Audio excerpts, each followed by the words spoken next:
Good day and good evening, and welcome back to Roulette stream. Well, Roulette live with me, Chaiji, but you can just call me Kai. Now, last time we did a whole stream of just doing tanks. This time, I think we'll just do healers. Then maybe we'll get to the DPS later. The funny thing is, with tanks and healers, the queue time just, evaporates, just gone. Well, pretty much. But for DPS, that's not quite how it works. Just Astrologian. Well, I mean, we'll probably also play Astrologian.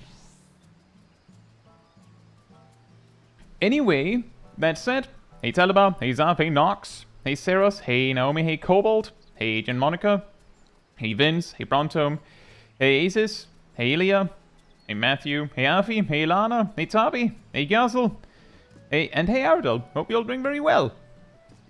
Right.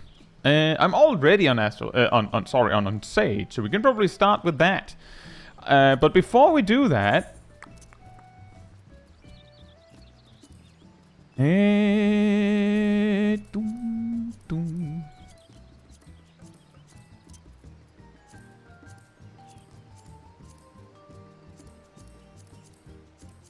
going through the list. There we go. And I will queue when it says 52.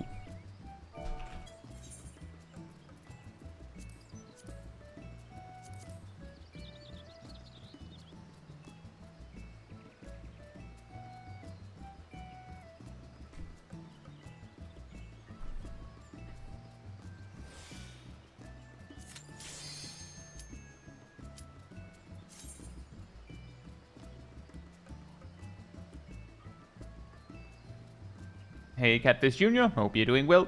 I'm doing alright myself. I was a few seconds late on starting the stream.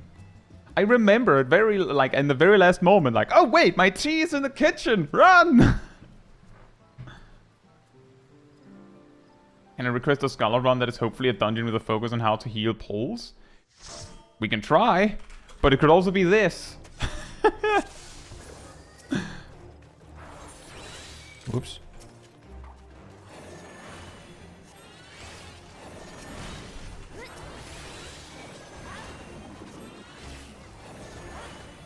Didn't you forget your tea last time too? I don't think I did. Did I? How do you heal this though? You press doses.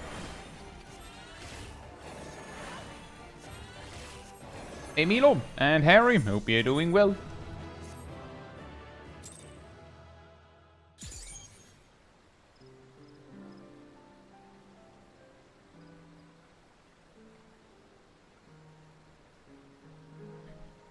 I will queue when it says 25.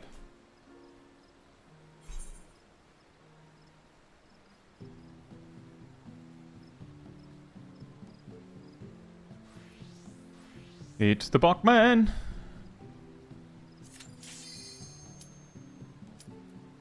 Hey Rust, hope you're doing well.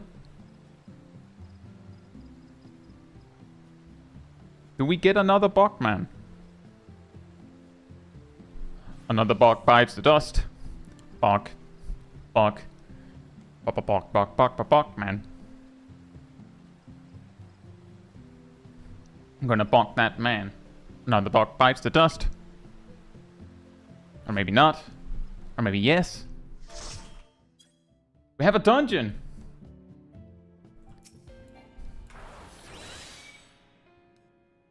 Hey Billy, hope you're doing well. Well, in that case, good night to you, and thank you.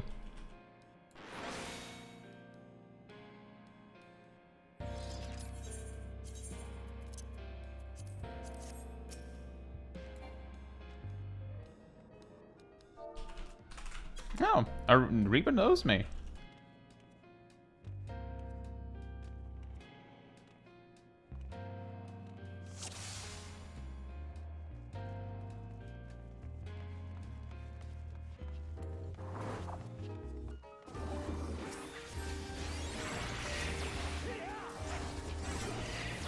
What exactly happened in that situation, Brontome?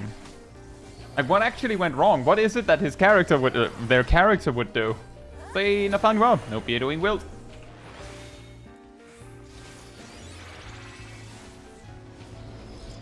And that's awesome, Nathaniel. I'm glad to hear you're having fun with it. Awesome. Uh-oh. Is today a healing stream? Yes.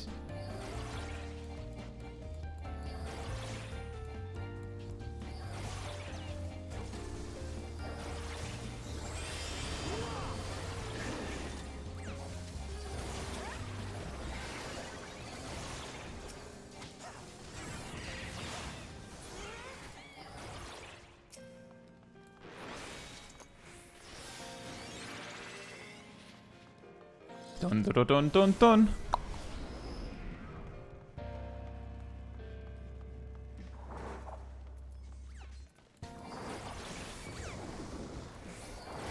Some says they didn't do job quests and tried to overlevel to do them all. Had an awful couple runs on Conjure and said it was the tank's fault for overpulling. And what was it that their character wouldn't do? Become a white mage? Huh?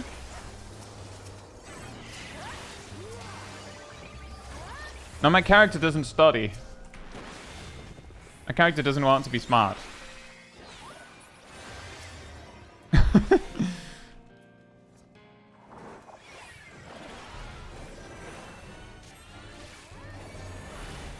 My character wouldn't do job quests. Oh boy.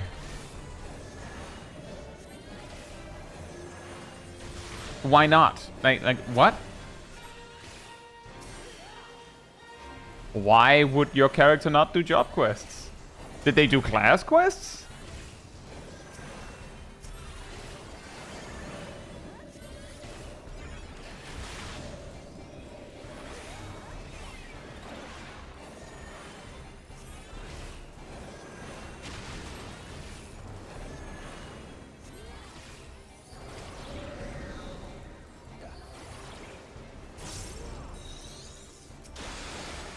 Didn't make it. I really tried there.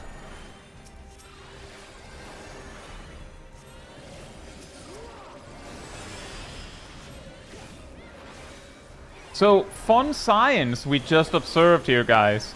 It turns out that the diminishing returns of crowd control, your resistance to crowd control persists through death. Because the... What are you doing, Black Mage? You good? Because they got hit by that again after they died and only got 25% duration on it. Whoa. What a weird piece of science to get.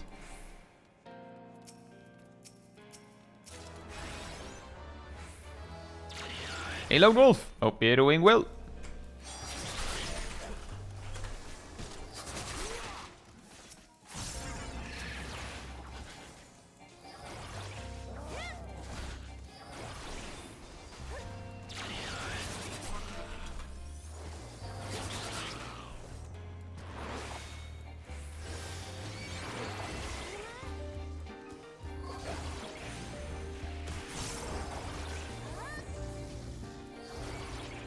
Hey, Free Live. Hope you're doing well.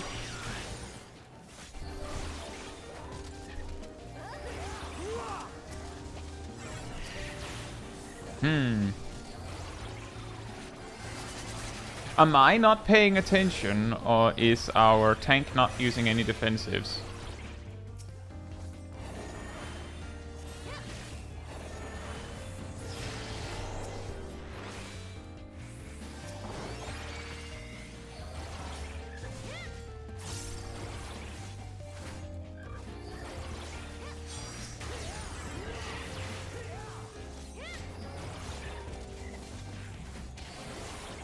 Harry says the beam that you need barrier for on O11N is only magic damage and not plain. Right, the unique damage.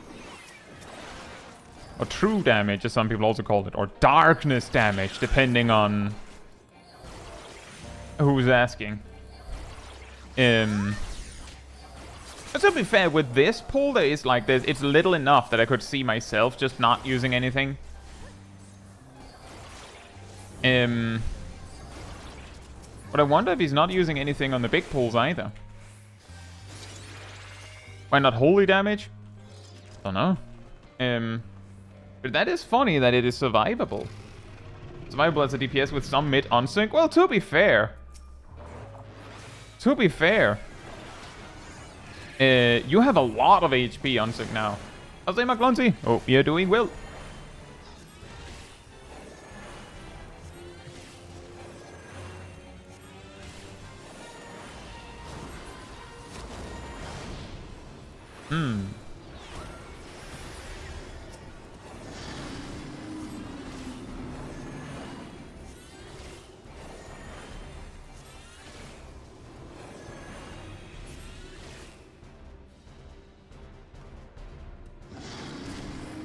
Hey, Nanan. Hope you're doing well. Hey, Tissues. Hope you're doing well as well. Chaos damage for Warcraft 3 hits, yeah. It really does depend on what game you know it from. Hey, Vila. Hope you're doing well. True damage is like, that's League of Legends.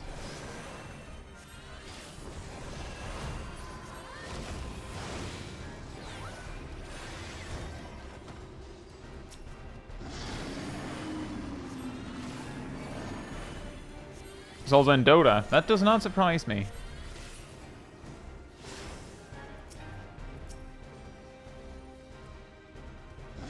Hey, Doctrine. Hope you're doing well. Uh-oh.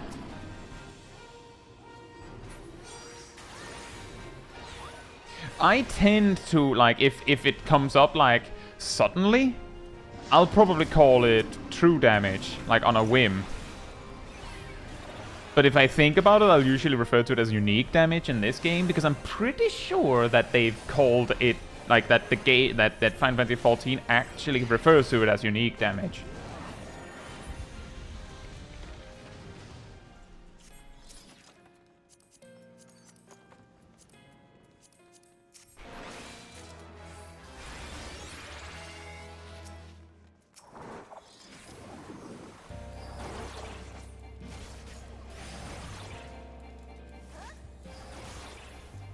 Hey, Unreal. Hope you're doing well.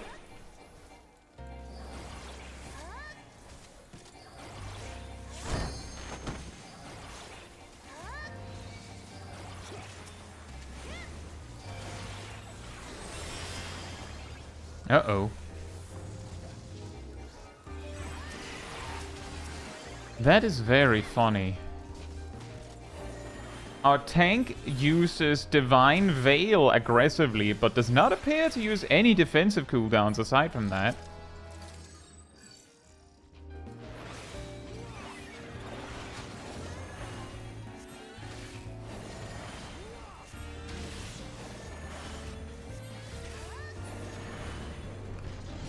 Whatever. Probably not the last one of those we'll see tonight. Hey, Redmaster. Hope you're doing well. And see, that's the funny thing sometimes with Mentor Roulette, is that unfortunately you can only be one of the players, and sometimes you have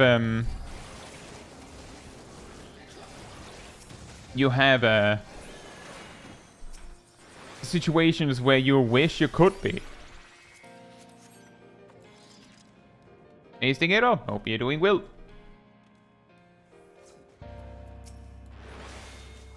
New and unique ways to play the game again? What do you mean, Stingero?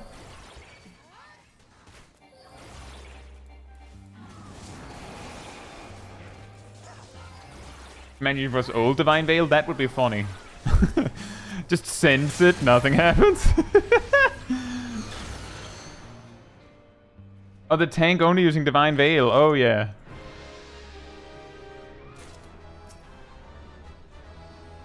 It's a little funny that the tank who's not using any defensives is commenting on the quality of their group. Hey Shy, hope you're doing well.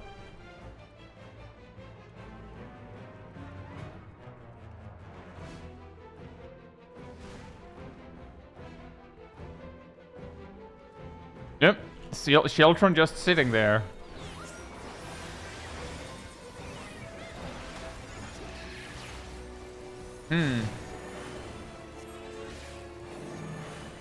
Uh-oh.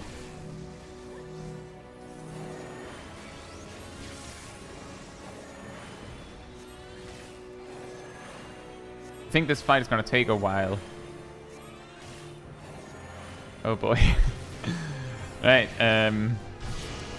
what a rotation our Black Mage has. Amazing. Fantastic. Immaculate. So as far as I can see, their rotation is Blizzard 3, well, sometimes, when they remember to get it right, quote unquote, they'll use Blizzard 3, Blizzard 4, Fire 2, Flare, sometimes a Fire 4, and then maybe a Fire 4 again, and then a Flare, possibly. Hey, Indie Pix. Hope you're doing well. Playing with my actual main? If only.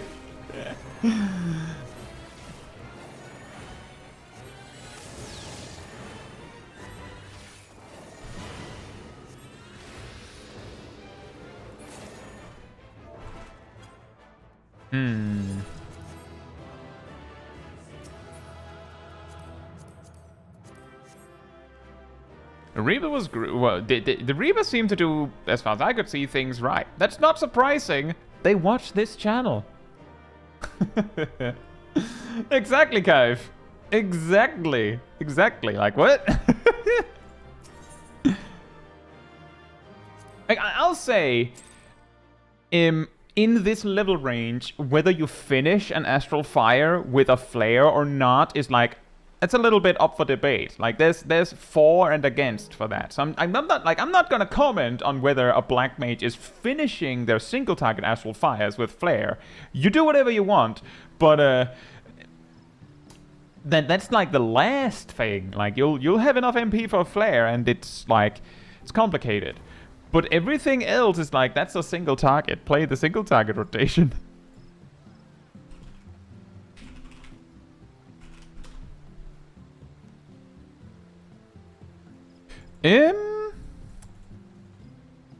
Let's do White Mage next. I'll get through all of them. I did see Bronson was like, can you do Scholar or something? I'll do that, but I'll alternate between Pure and Barrier, just to make it interesting. I'll queue at 28.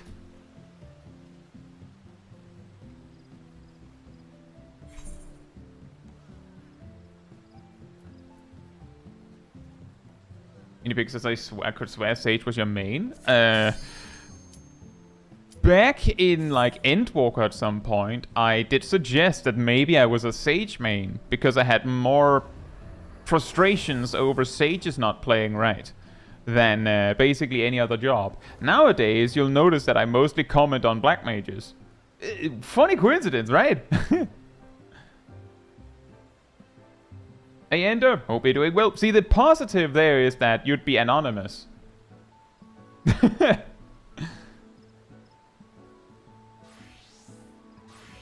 But at the moment, I main Black Mage.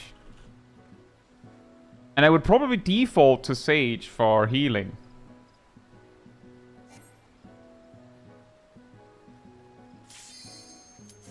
Hey, as it is, hope you're doing well.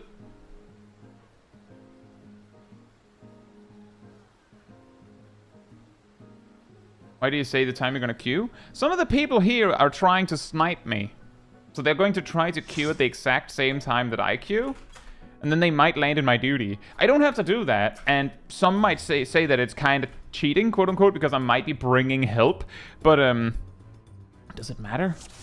And by me announcing it, they have a chance of queuing into me. If I don't say anything, they will have a much harder time because of the stream delay and all that. It's fun. It's all in good fun. That's the reason, Shy.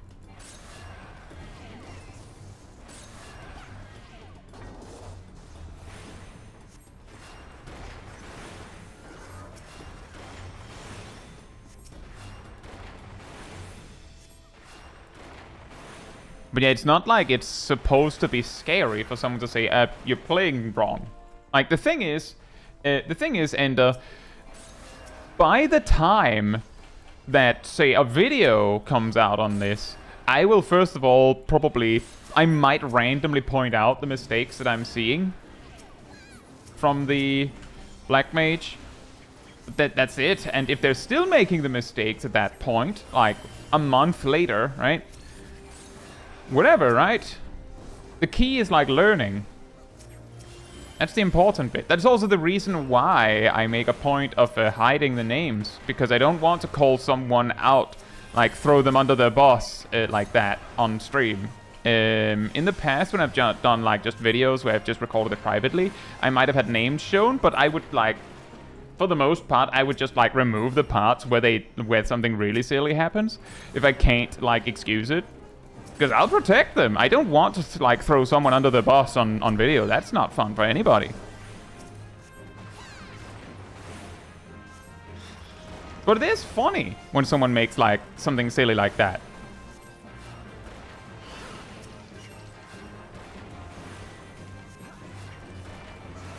That's really what it comes down to. Also, by the way, did you know that Astrologian can solo this dungeon synced? Which basically means any healer could do it.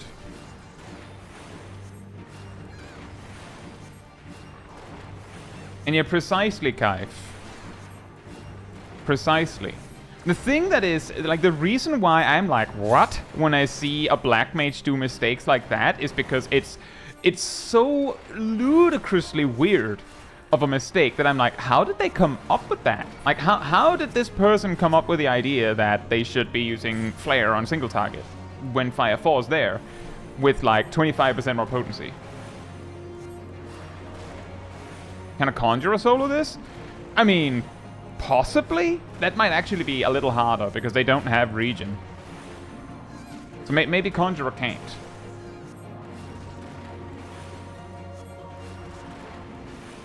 White Mage will also have different issues than Astrologian in this case, because Astrologian has cards and Astrologian has the Essential Dignity. White Mage doesn't have any of that, but White Mage does way more personal damage, so they might have an easier time dealing with the ads before they do their final sting. Let's say Aces. Oh, wait, you're already here. Never mind. Actually, hey again. Hope you're doing extra well. Hey Jasper, hope you're doing well. Does why no auto attack min-maxing? Because I didn't feel like it. But to be fair, I do believe White Mage's auto attacks do noticeably less damage than, say, Scholar in this level range. But you could do that. I just didn't.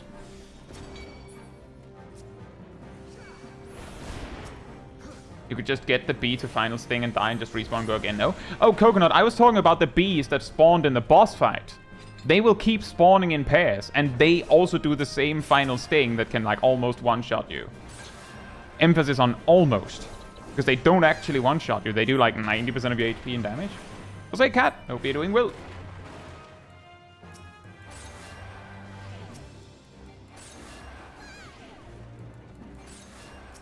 But yeah, the thing is, when I'm pointing out the various mistakes, it's not to like dunk on the noobs or something. It's straight up just going, that's wrong.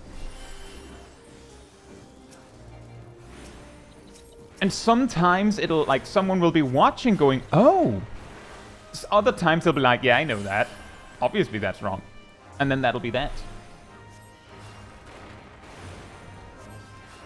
But yeah, hypothetically, if you're having trouble like dealing with the packs with the bee in it, you could just go and let it have you. Just one-shot me, it's fine. And then just progress past it.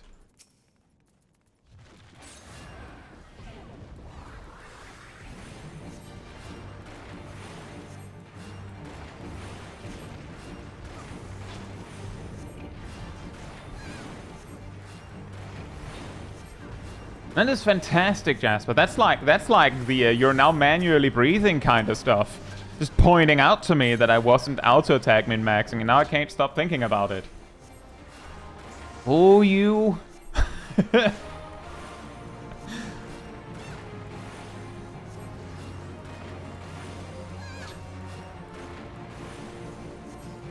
Hey, Cabal. Hope you're doing well.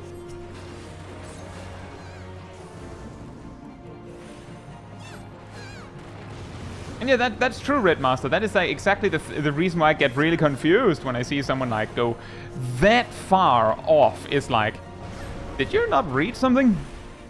Like, I guess the flare thing is the, well, it costs that much MP that it has to be my best attack, right? Sorry, guys. That's a good example, right? You know exactly what I'm thinking of.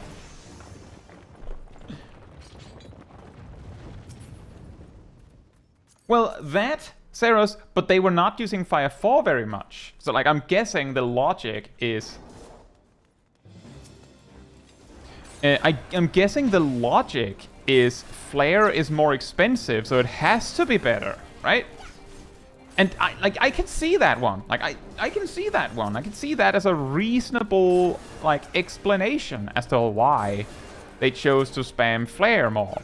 But it's also like, if you spend like a minute to read, like if you spend enough time to read the tooltips and go, oh, Flare costs that much, you'd probably also read that Fire 4 has higher potency.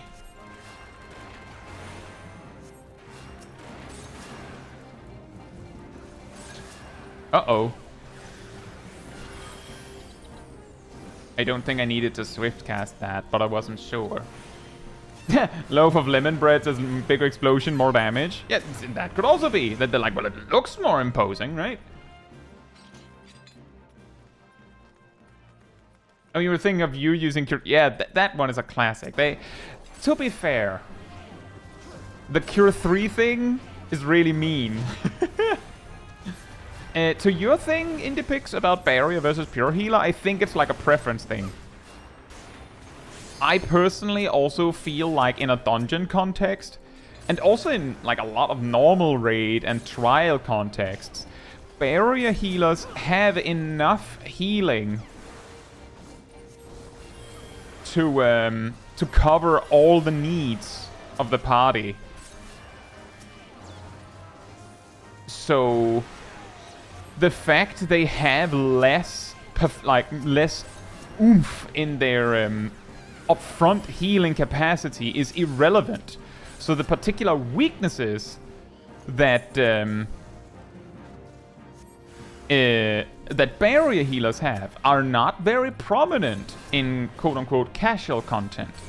At the same time, the weaknesses that pure healers have, you know, they don't have as much like damage mitigation and whatnot.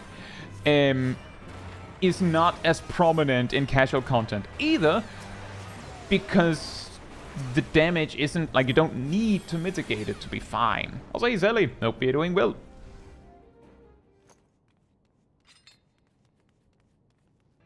Zelly says, I've met a few players that think AoE attacks do more damage on larger enemies because they hit them multiple times.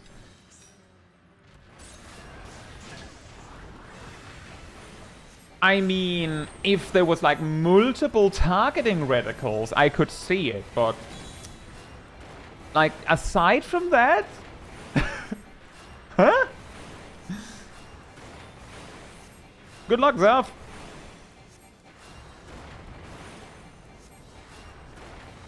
That's awesome, Aces. Well done.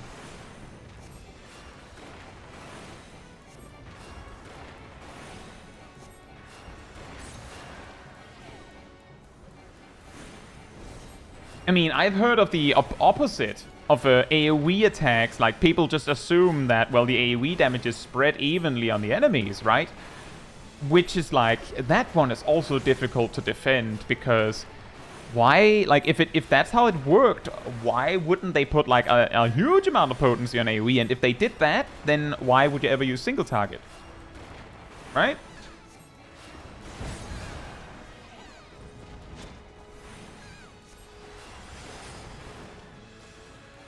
It's also a possibility, Red Master, that they think that the damage of Flare scales with the MP. I have no idea. I have absolutely no idea.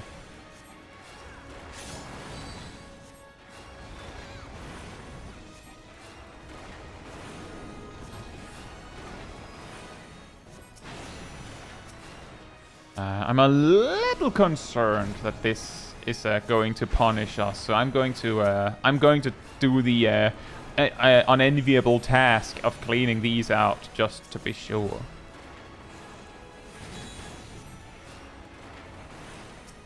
I mean, like, a lot of these kinds of things is like, it boils down to person didn't actually properly read the tooltip and things like that. Hey Valron, hope you're doing well. Says the damage split thing is literally how 1,000 Needles work. That's correct. That is exactly right. And there's actually two funny things there, because 1,000 Needles is actually kind of bad on AoE as a result of that, but also within the certain level range where 1,000 damage is a lot, 1,000 Needles is completely broken, like completely busted beyond belief, which is like, you know, exactly the problem. Like, that is exactly why you probably don't want to do that.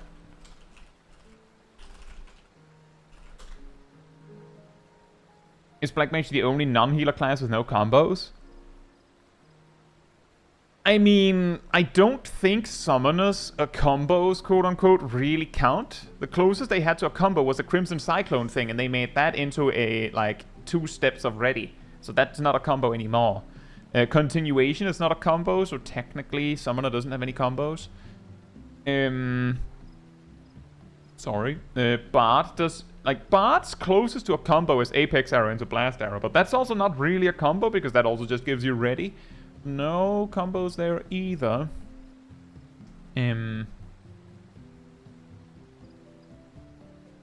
You could argue that Monk doesn't have combos, because technically its forms make everything into like, X ready. Asymmetric Contest 6-5 Force into Flare is kind of like a combo. Kind of, but I think that's not what the Teshi's meant. I'm assuming Teshi's meant, like, literally.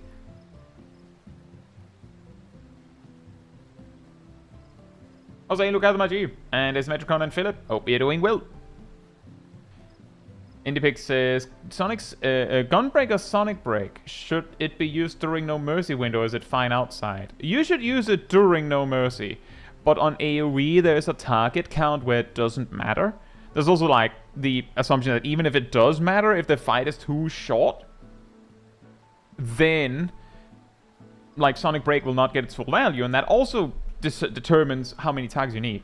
Fila, do you mean Fellowship?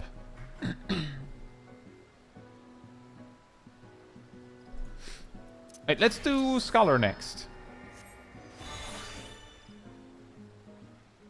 Yes, I have seen it, Phil. I've also tried it in the recent playtest, and little heads up, there will be a stream of that game, at least one on this channel, at least one. Do you think the walking trick on Sunken Temple of Khan is faster than just fighting the packs before and after the Golem boss? I didn't know there was a walking trick. But I think genuinely, if you're going to that degree of optimization, then you can probably clear the pack by just bring the pack with you. And just, like, cleave it as you run. And, like, you can bring one of the packs into the boss room with the Golem. A little scary, but you can just clear it together, just AoE it all down. Then after the Golem, you can just bring those up to the head that you have to fight anyway. So I don't think it helps very much. I will queue when it says 06.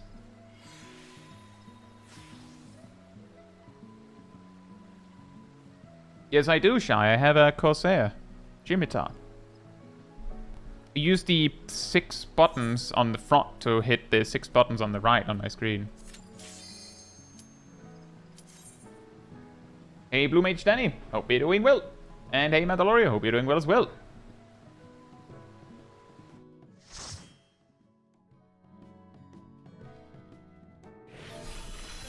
That is pretty funny.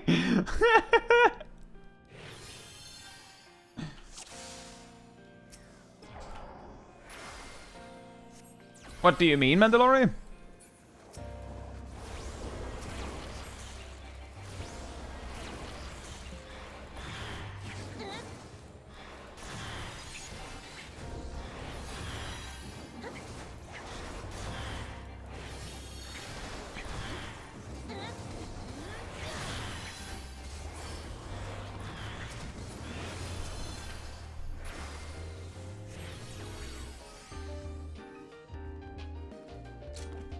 I have a video on the channel. It might be a little hard to find, but if you look for something like Keybinding, Caetsu Chaiji or something like that, you might find one. It's my character with a huge Kabi on the screen. It is, it was actually released like a day after Endwalker's release. I go over my thought process for Keybinds while I literally put up my Keybinds for the first time for Reaper, New Summoner, and Sage. And you will actually notice that the keybinds are almost exactly the same as they are now. Thank you, Erdal. Well, you can also do that. Erdal has the video right there. On screen throughout that video, which is like a one take, so there's a little bit more of and us.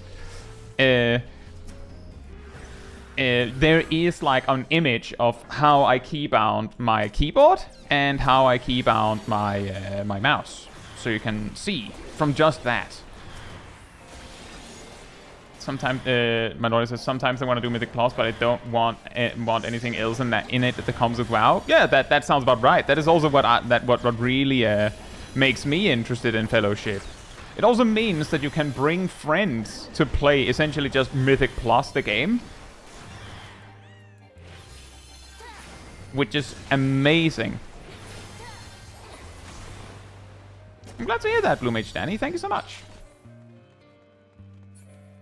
IndiePix says, is Scholar Sage the best healer combo if mained by extremely good players who can play off each other? Maybe? I'm pretty sure that the strongest comp for like optimizing is Scholar Astrologian at present.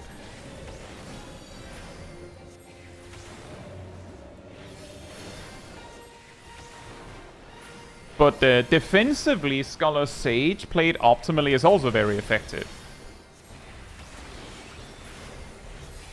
Like any healer composition is pretty strong. Like it really comes down to like the minutia.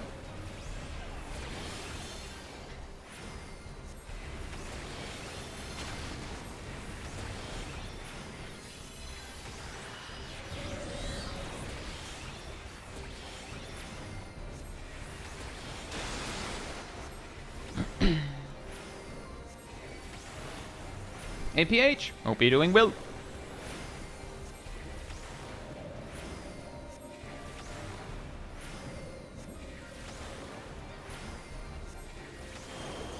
Can we greet it? Can we greet it? Ow. Quickly, Kabi! Heal us up, because I don't want to. I'm greeting too hard.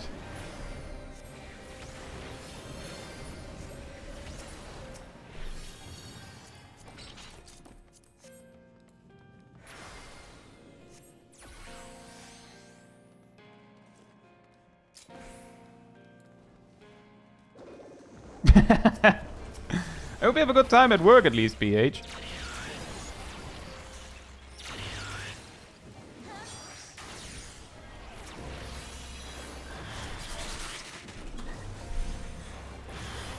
Alright, they have Raw Intuition. I'll just focus on keeping them up between Raw Intuitions. Let's see. Whoops.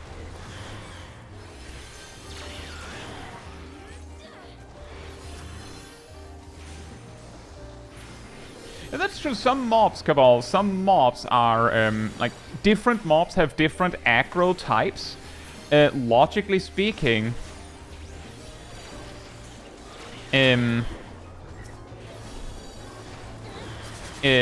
blind enemy usually has hearing-based aggro, which means that if you don't, like, straight up bump into it, if you just walk silently past it, it won't aggro. And there's some of the enemies in Sunken Temple of Khan are blind.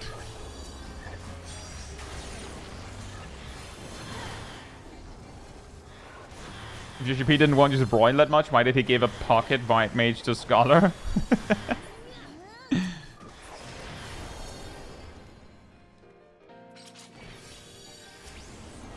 You can walk to the first boss in Satsasha without fighting a single thing. Also true. You can also walk to the first boss in Aurum Vale without fighting anything, although you have to choose your path carefully. Pro tip. I mentioned this like a bunch of times. you can remove the discomfort debuff by using /comfort on the individual that is discomforted. Isn't that funny?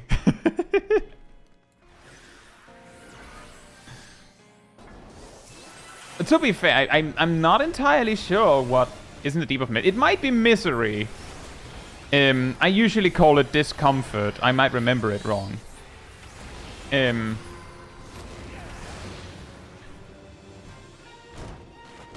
doesn't really matter what it's called. What matters is the face is the same. Is that the sad face?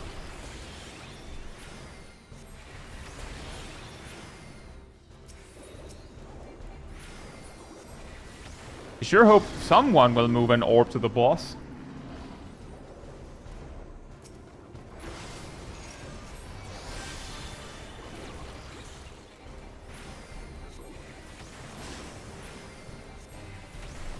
But your point being, when you see that debuff, you can remove with /comfort.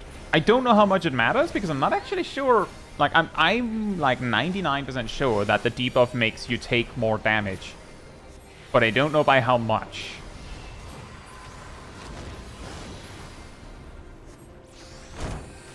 So unless you're like a speed typer, or you have the emote like on your boss ready to go, unless that's the case specifically, like it's probably fine. It's probably fine.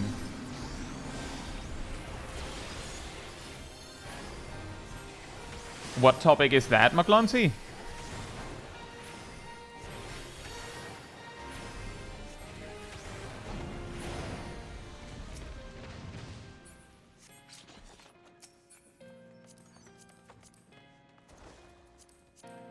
Hey, Weird Cat and Violet Songbird, hope you're doing well.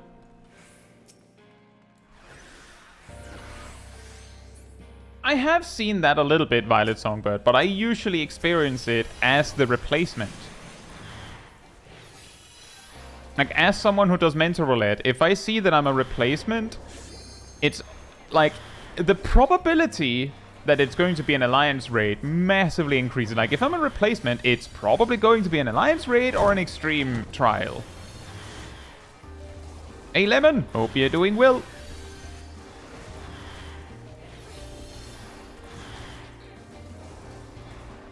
So I have seen this. In fact, Violet Songbird, I have not one, but 2 videos on the topic. One where I talked about the Alliance Raid Roulette as a problem itself, and then a revisit where I'm like, it's still a problem. And I even have a video, I believe it's called Why Are You Leaving? Where I go over the mechanics of it and talk a little bit about it. So I actually have like 3 videos on the topic. So yes, I've seen it. Most definitely, I have seen this. You are not alone. It seems to come in waves. I saw like a spike in people leaving Alliance raids with the new Relic quest, which makes sense because it incentivizes people to queue for Alliance raid, specifically people that might not want to do Alliance raids in the first place, which makes them more likely to leave Alliance raids they don't like.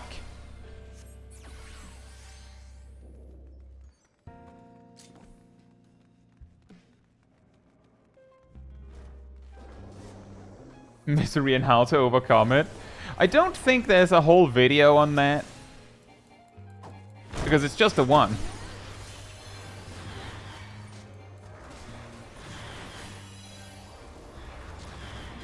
Hey Liv, hope you're doing well. Just can't wait for the near future where Kai stream will just consist of Kai referring to old videos and Erdal linking them. That would be pretty funny. Me being like, can your moderators do this?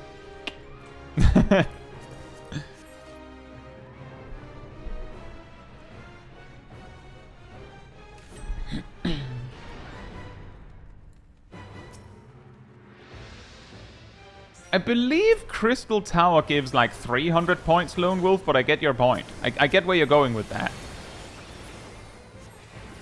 Like, one video of 517 for table 3. Uh-oh, I should have moved. I should have moved. Hey, Cole. Hope you're doing well. Anything fun yet? We did this dungeon earlier with a reasonably funny situation.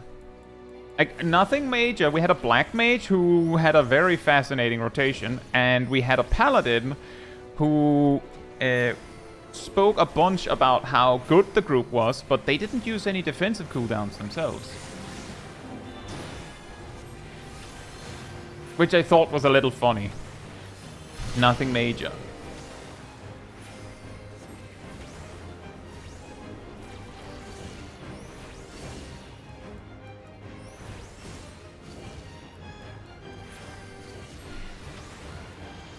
I mean, I was playing Sage, so it was like no big deal, but it was pretty funny. They used Divine Veil quite aggressively, but they did in fact not use Sheltron or anything else, as far as I could see, which is a little funny.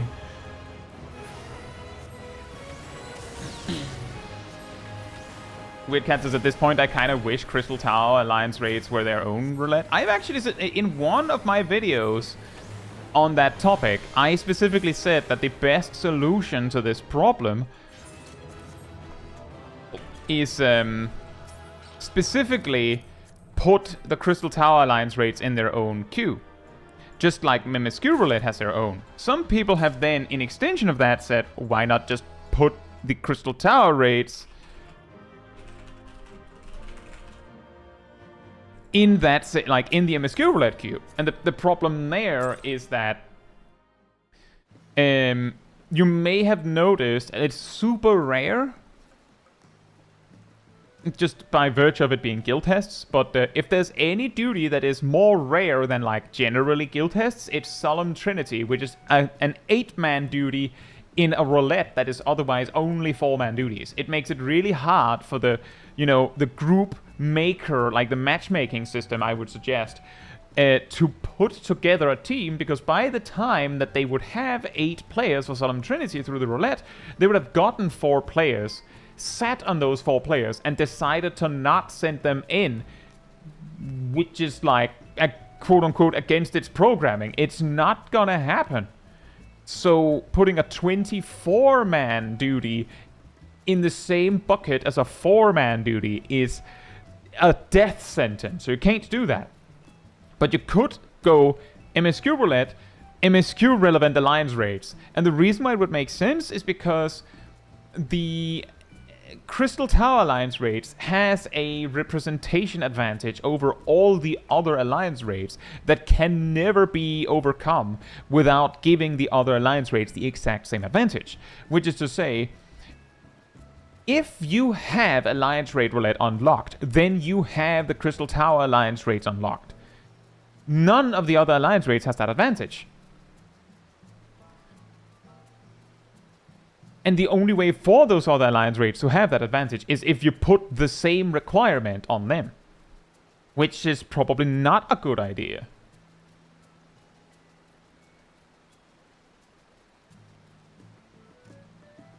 See, the funny thing there, IndiePix, is that based on what I've seen, there are people that queue for Alliance raid roulette hoping to get Crystal Tower, to just get it over with. Similarly, there are people that hope they get something else, which is why they leave when they get Crystal Tower. They're like, I don't want to do Crystal Tower, so I'll just take the L and just play something else if I get Crystal Tower. So splitting them up would basically allow both players to have their cake and eat it too. And then the people that don't care, they can just do both. So it might be fine, it also might not be. There are a lot of things in Final Fantasy XIV where like, it's like a design decision. And if they changed it, we would know what players want with it. And we won't know until they try it. Well, that was Sage. Sorry, Scholar. Let's go Astrologian next. I'll queue when it says 30.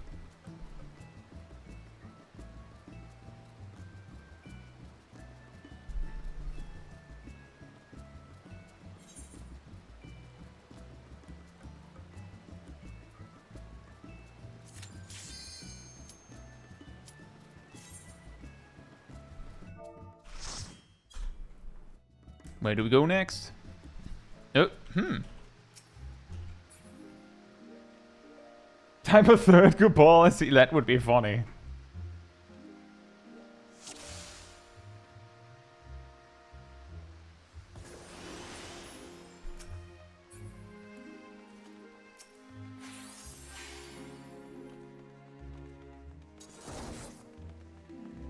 You see, the problem there, Lone Wolf, is like, on the one hand, it sounds nice because it would, you know, would like even out the variety of content you get.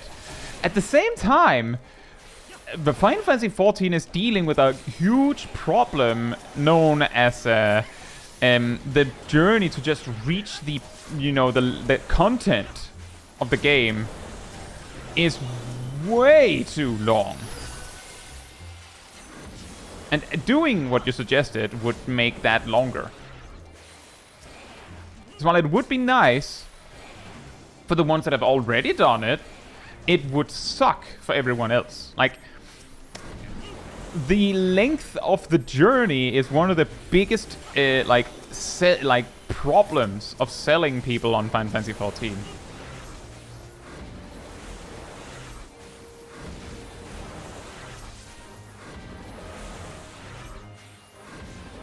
What makes it really difficult there, Brontome, is that Crystal Tower takes like 10 minutes to 15 minutes, I think.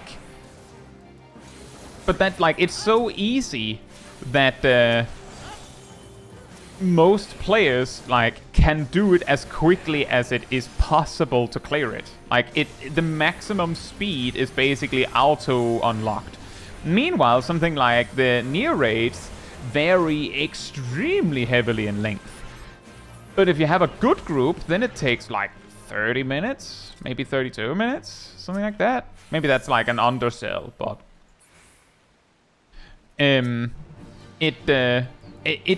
proportional reward kind of only balances out with the Crystal Towers ones if you're slow.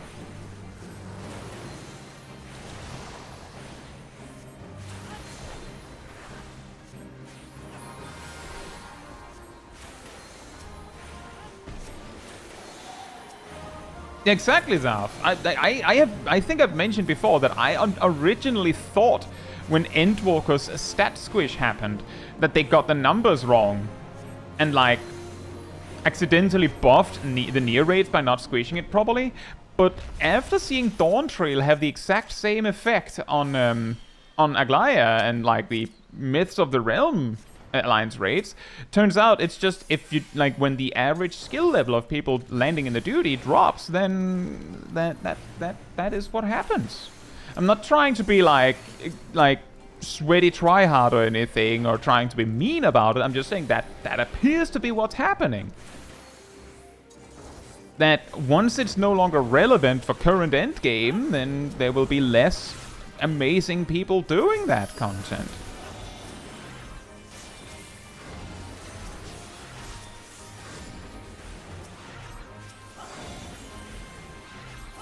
I was saying, Joshua and Jacques Taya, hope you're doing well.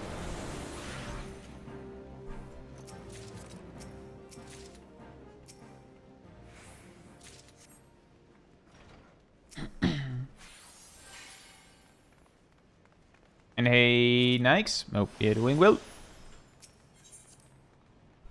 Hey, K97, hope you're doing well as well. Because if you're uninterested in MSQ or experiencing the story, then 14 is a hard sell. Exactly.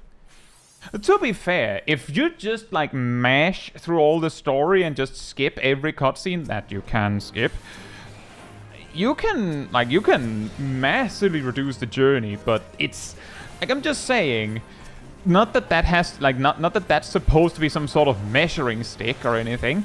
You can complete some really amazing games that have released nowadays before Final Fantasy XIV, quote-unquote, gets good, right? Like, I'm not saying, like, I know exactly when 14 gets good. I'm just saying that, like, people have, like, that measuring stick of when 14 gets good, and you can complete a lot of games before, like, in the time that it takes for 14 to get good.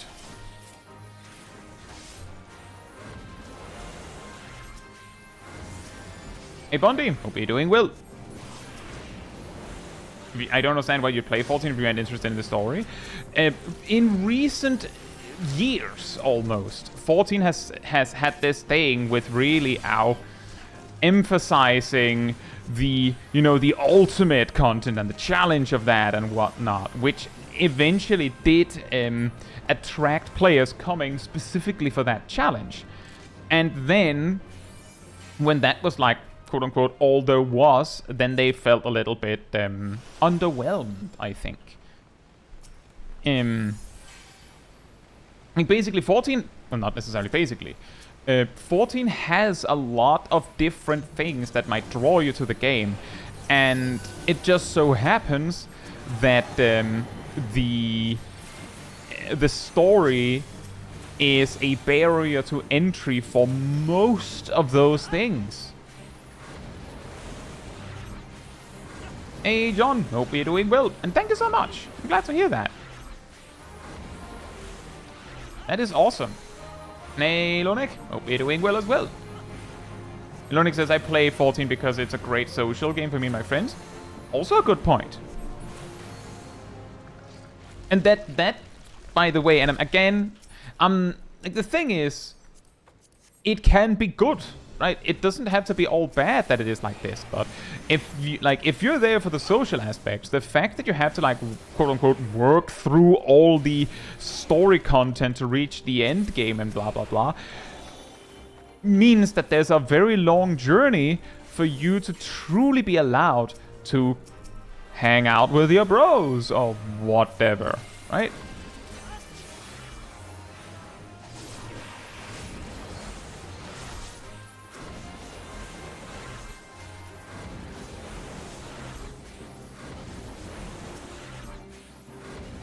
And says, I must admit the game has transitioned from being about the story to just raid logging. That is an interesting point, because that is kind of part of the reason, I think, why a lot of players emphasize, you know, enjoy the journey and that is because when you actually reach the end game, then that can happen. Unless you find something to do, exactly what you just said can happen. That you just log in to do this and this and this, and that's that.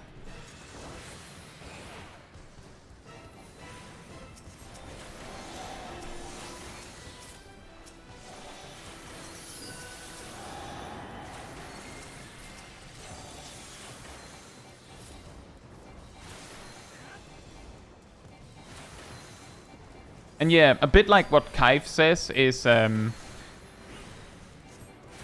part of the problem, quote unquote problem, is that like the journey was fine at some point, and then like because it just keeps getting longer, it becomes like it becomes like this looming issue in the distance, right?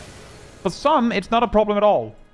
Right? Like, for some people, it's not a problem at all, which sometimes makes this conversation really hard to have, because some people are like, why are you making this a problem? This is exactly what I wanted. And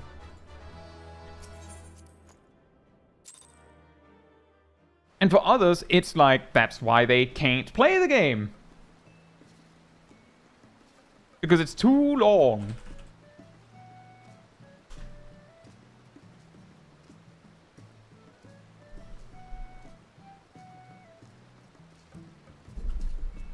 But yeah, I don't want to be the guy that is like, no, the game sucks. I saw a comment on yesterday's video. You can't find it because I did something to them. I just hit them.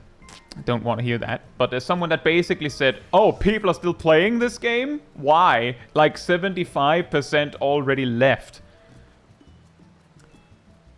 Who cares?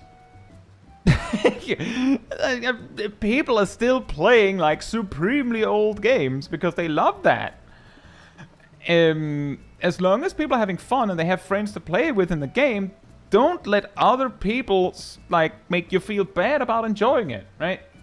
So I'm not here trying to be like literally me playing 14 being like, "Brr, this sucks." That's ridiculous. And also that, Mitsu, 75%, where do you get that number from? Exactly. That's a really weirdly specific number. But yeah, just enjoy the game. As long as you can enjoy it, then have fun.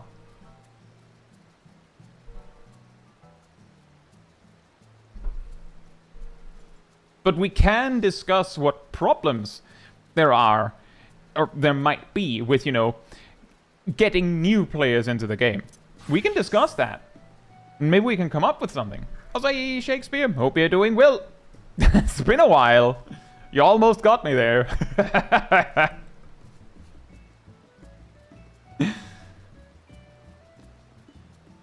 Hey, Mitsu, hope you're doing well. I'm doing quite alright myself. Okay, the Magic says, I feel like AR is overhated.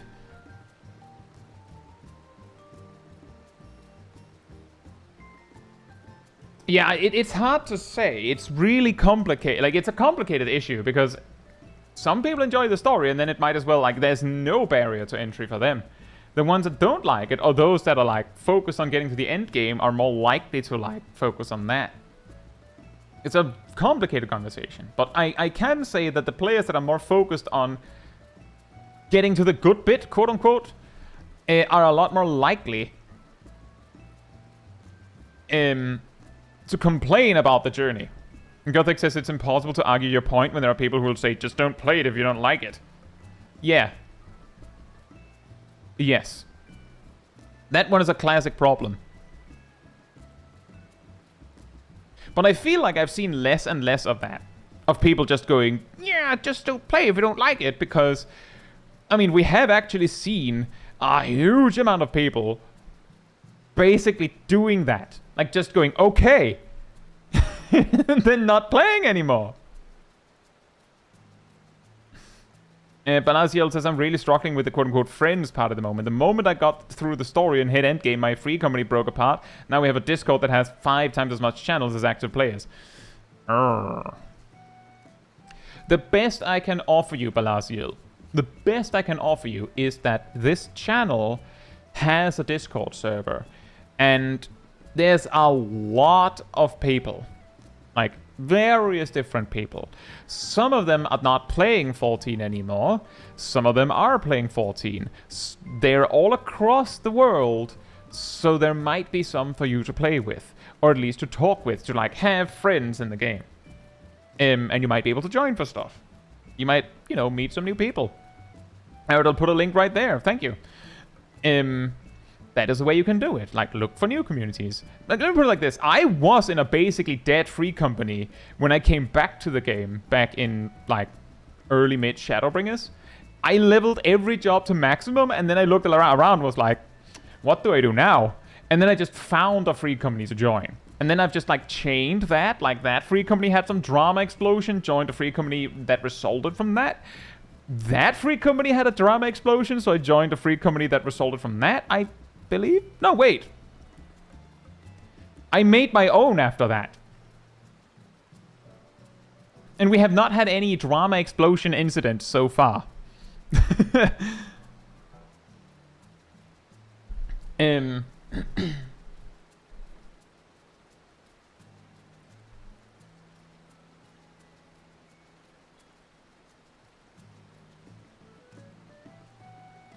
Knocked on wood for you there. Well, see, the thing is, Lemon, it's not a very big free company, and if you like, you see 23 people, right? We scroll down a bit, like half of them barely exist. The galaxy brain there is, don't join those free companies that invite anyone. If they invite anyone, then it also means that they invite the drama.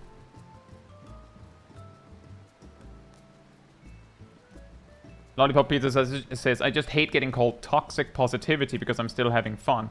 The problem is that 14... I'll get back to the queuing in a moment, just really addressing this.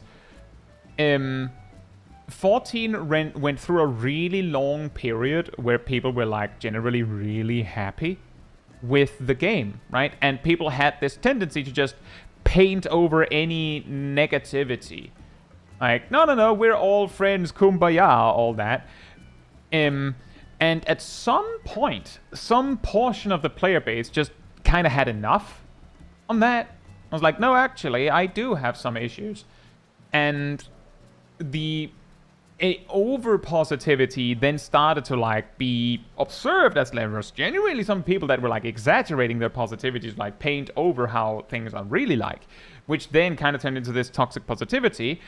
But it has also led to some players expressing an overwhelming amount of negativity to basically counterbalance that.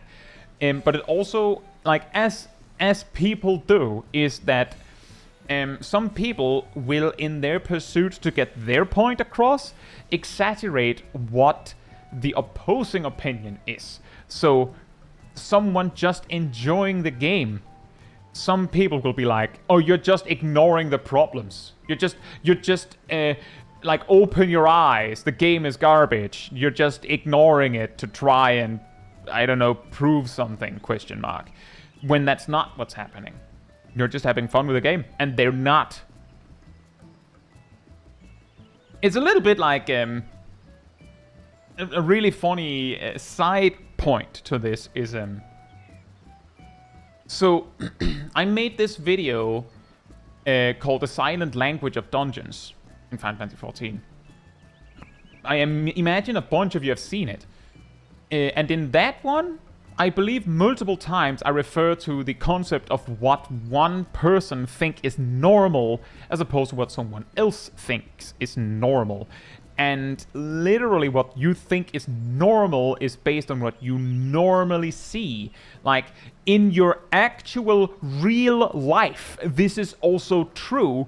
If you make more money, then you will feel that that is normal, and you will probably be shocked if a friend of yours is like, they're barely hanging on, and then you learn that they actually barely make enough to make rent, right? And you're like, what? Is that possible? Like, that's not normal for you.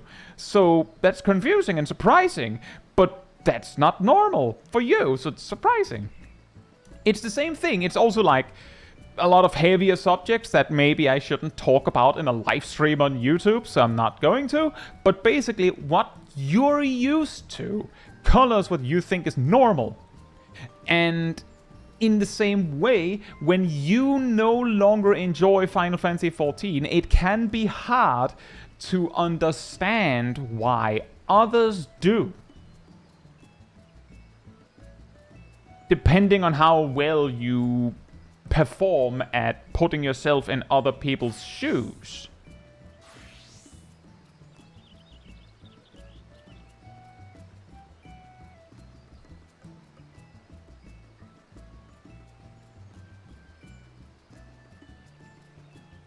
And a lot of people just don't have that skill. Like, they just are not good at putting themselves in other people's shoes. Shai says, didn't they break the game a little when they expanded the buff-debuff cap? Oh, yes. They doubled the buff-debuff cap, and the game basically broke in half. Like, you started to see buffs that couldn't possibly exist. As in, everyone in a party that didn't have an astrologian having the Spire Drawn buff, which existed back in Endwalker. Meaning they had a Spire card in hand. That is impossible. Everyone had it in a party that didn't have an astrologian. Not even, like, there wasn't even an astrologian to logically have it. So yeah, there is some strange spaghetti code. Anyway, I will queue when it says 15.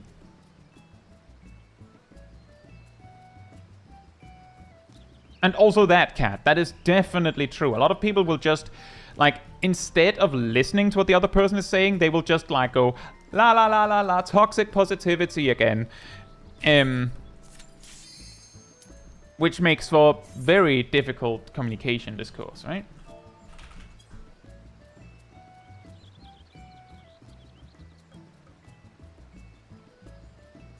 Oh yeah, the Squadron limit break buff. That was funny. And also that necrofits, that is also true. There are probably some piece of code that is like, no one currently at the staff knows how this thing works, so they just leave it.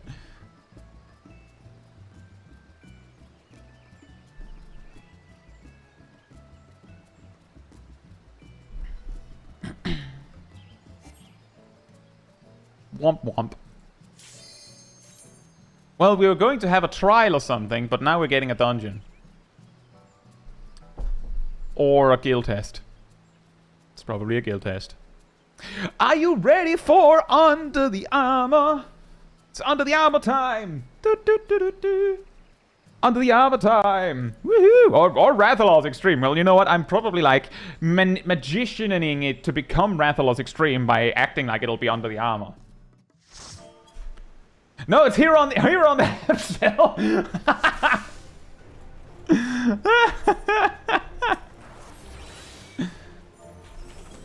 Oh, our tank knows me. Fantastic. It's Dyson.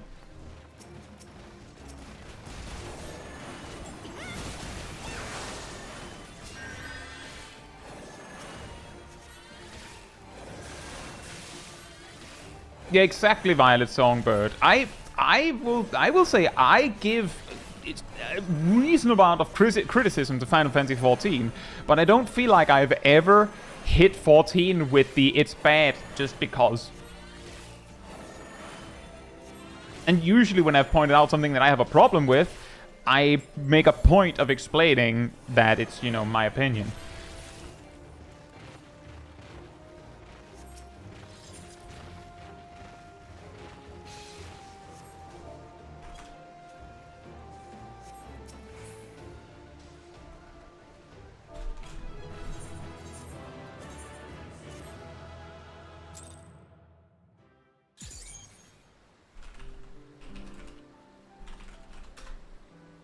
I'll queue when it says 15.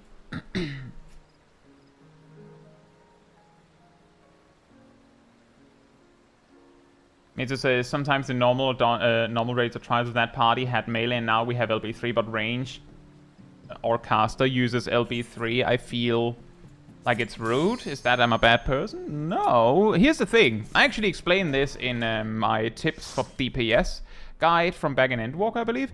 I go through a lengthy process of explaining like what is the limit break, first of all, what does it do, how do you use it, when should you use it, and I specifically explain in the melee one, it's okay, Blue Mage Danny, good to have you. Just saying, Blue Mage Danny, I announce when I'm queuing because some people think it's entertaining to snipe me. It's intentional. Don't worry. Exactly, sniping is encouraged. But in that video, Mitsu, or in those videos, thank you, Ardell, I basically say, if you're going to, if the boss hits like around 10%, that's when you should like queue in, like you're going to LB3 soon. And if you're a ranged or a mage,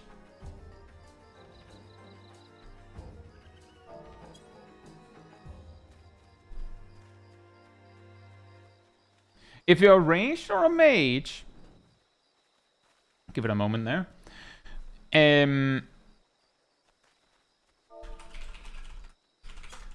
Looks like our tank knows me here as well. Then, if the melee doesn't send the LB very soon, then, like in my opinion, if the melee doesn't send it, then the ranged or mage is encouraged to send it before it's too late, right?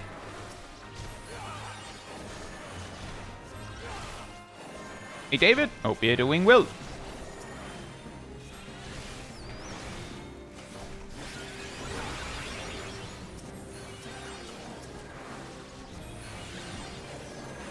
Like, essentially, an LB3 is better than no LB3. So if the melees aren't taking it, then you take it. That's not rude. That's mostly, quote-unquote, rude if you steal it, like yoink it before the melees even have a chance to do it. But in normal raids and trials, it doesn't really matter.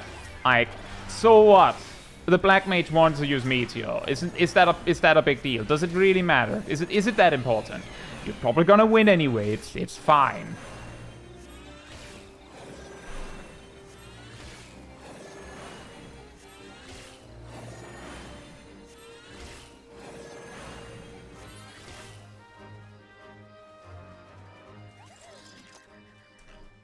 It seems like Aradel knows the answer to that, David.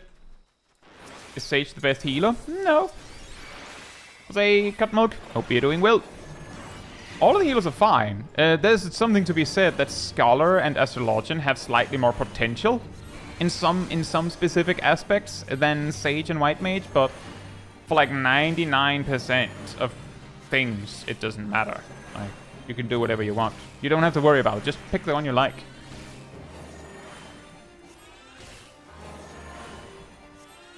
I'm gonna use LB to finish him.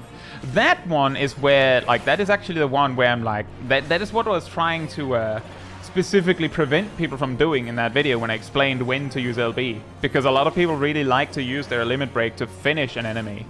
Technically, if you do land it, you skip the end lag, which is like a second or two. But if you overkill, that damage is wasted.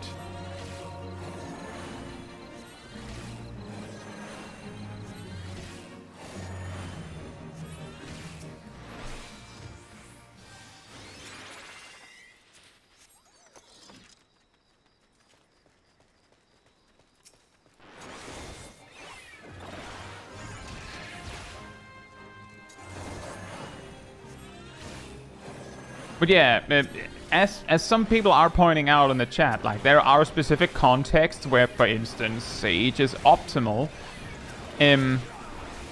For you, at least, it can probably be said that whichever healer you feel best using will be the one you're best at using, which will make it the best for you. Generally, the power difference is small enough that you can choose whichever one you like, and that's good enough.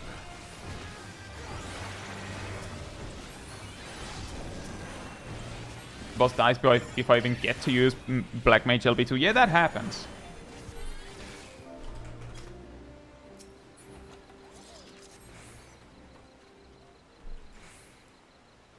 That's actually also the reason why I gave a specific HP threshold where you should use LB. Because a lot of the time, people will sit there waiting for the LB2. And then it's like, yep, the boss has 1% HP left. You can't actually finish the cast now. Hey, Shaq. Hope you're doing well.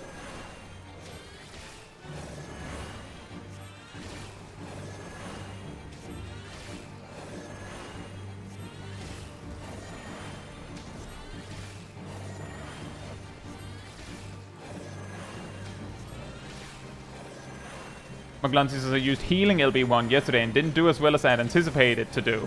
Yeah. LB1 for healers is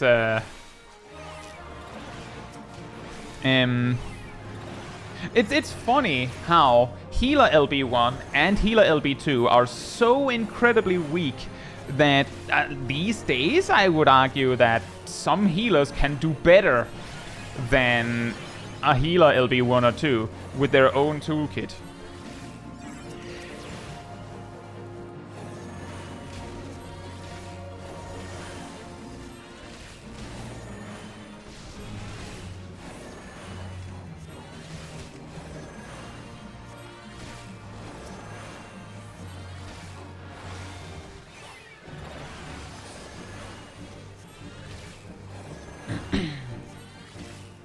Is it still the most potent AoE heal?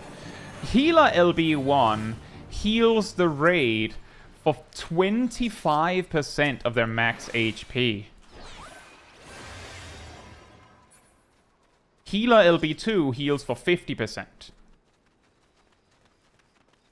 Then Healer LB3 fully heals everyone. I believe it brings people that were dead, at least, to full MP as they res. It skips the weakness debuff that resing normally provides. Well, it doesn't amplify it in any way, at least. And of course it reses everyone. Like, it basically does, like, everything. Unless they fell off the map, right? If they fall off the map, their corpse is brought to a location on the map. It's only if their corpse is, like, out in the goop. Then they will die again from the goop.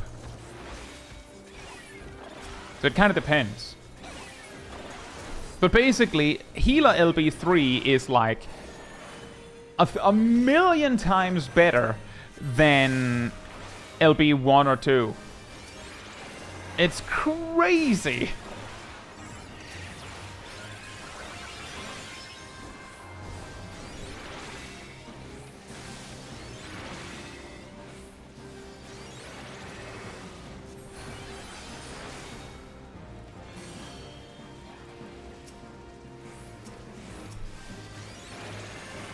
Hey Rockwell, hope you're doing well.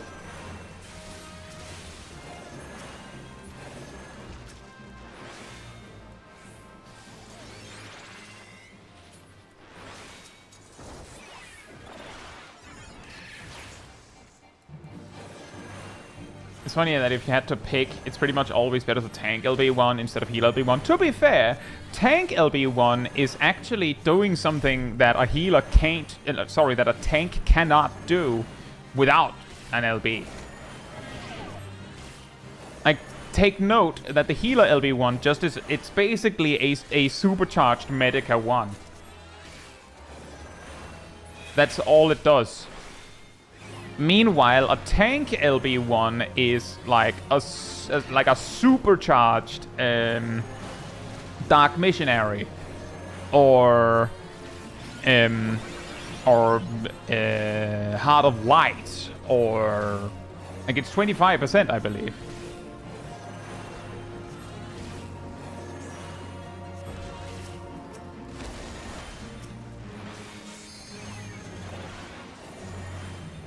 Yeah, heal LB1 is basically party-wide a Realm Reborn lost rate.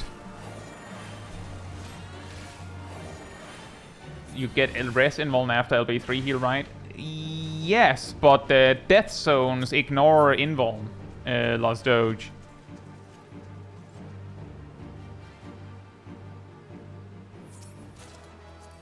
So you just get up.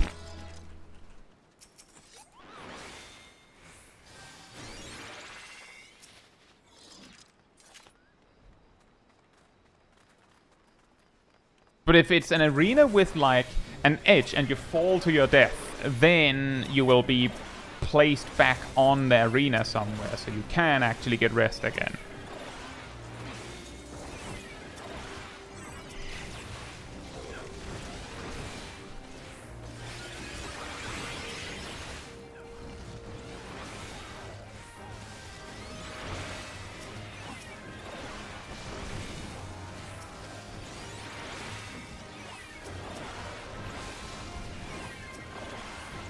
See, here's the Galaxy Brain move.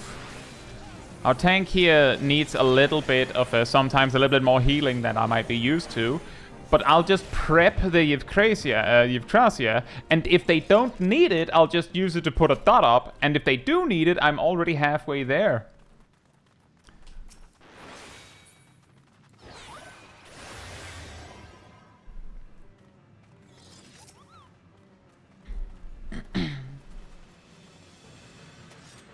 I'm guessing it's the red mage who has the Moogle weapon, yes. They also have a Moogle hat.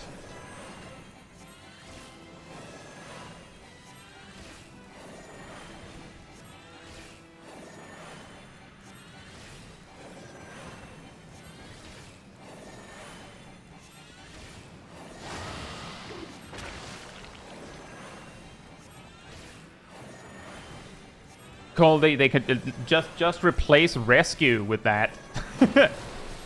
A pause button.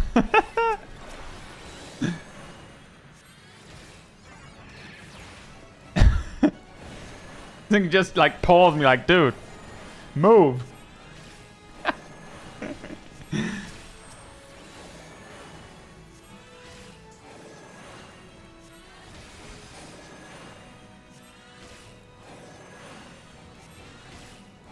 Time stop is more complicated in an MMO game? Yes. But it would be incredibly funny. Can you LB as well? My tea is done.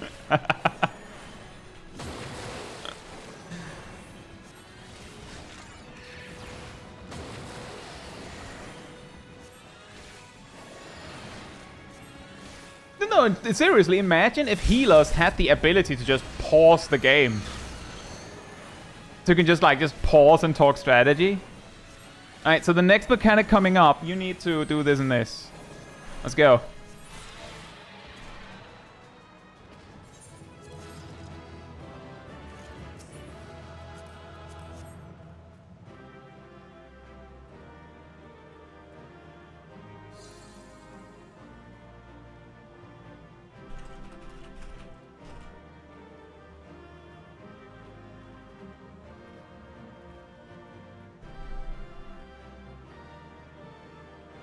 It'd be really funny, at least.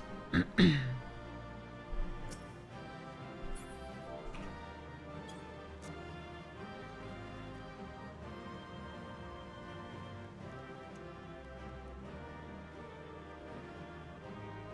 the thing is, Mitsu, that originally Astrologian had, like, time abilities. Like, originally they had abilities that increased the duration of buffs. The problem was that, I think, is that these cooldowns were really hard to use, which meant that when you didn't use them right, they basically accomplished nothing. But when you did use them right, Astrologian was broken, busted beyond belief, which meant that, like, basically, the performance range was so large that it was impossible to balance it in a way for, like, quote-unquote, the average player. And you might say, okay, so balance it around the best players, but then that just means that Astrologian sucks unless you're a god gamer, which is not, like, necessarily the best move either. So that's my guess as to why they removed that. It was an always bring job like Bard and Ninja back then. Yeah, exactly. Also, there was also the detail that because there was only 3 healers in the game, and Astrologian specifically Astrologian had the ability to just switch based on what you needed. The other 2 couldn't. It was like the easiest, like, compatible job among the healers. You have an Astrologian and someone else, I guess. I will queue when it says 38.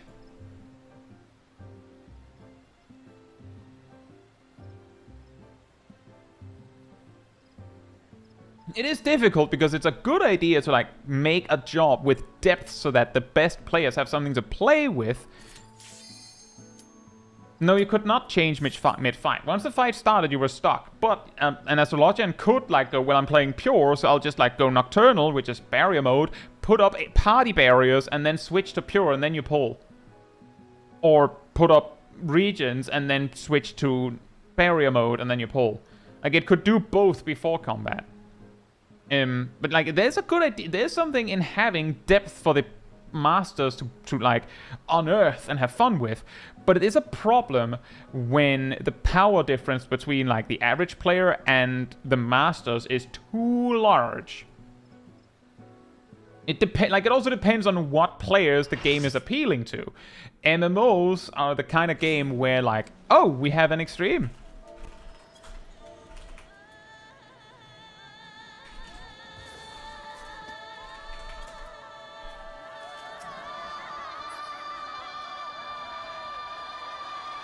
That's a lot of sprouts. This is gonna be tough. Is the first extreme for tonight? Yes.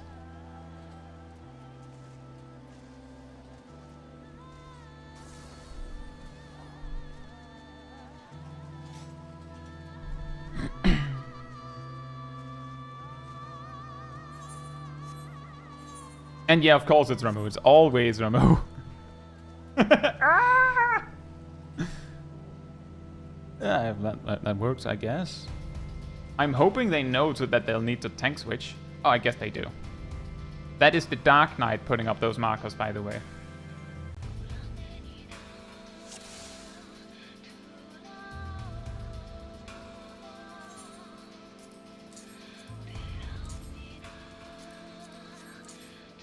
We'll just do that. Very quick markers.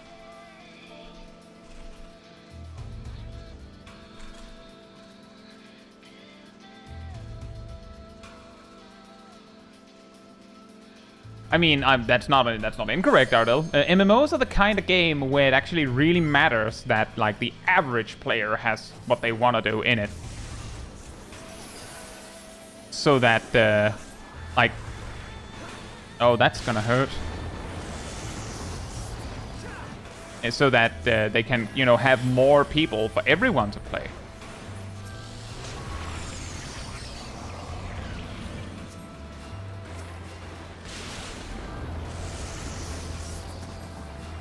That's not good. That's really bad. Well, that's extremely bad.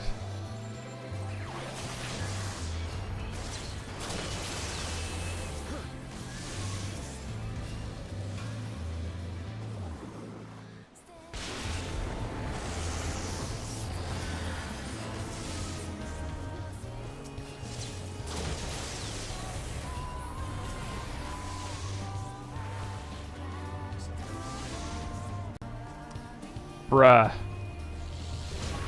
Bruh. Really? And this is a wipe. And that was that.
Should have done less damage. Yeah, the big chaos was the off tank, didn't have any aggro.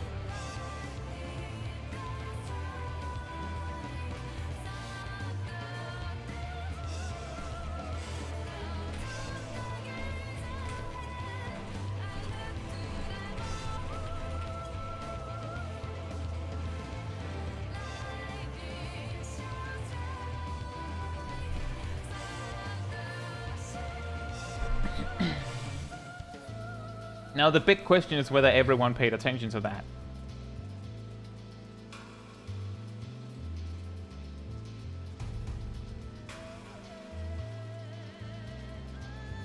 It's just at this point my brain is automatically playing the someone died sound effect it usually inserts into his videos. Fantastic.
Minter requires extremes to unlock, right? Yes.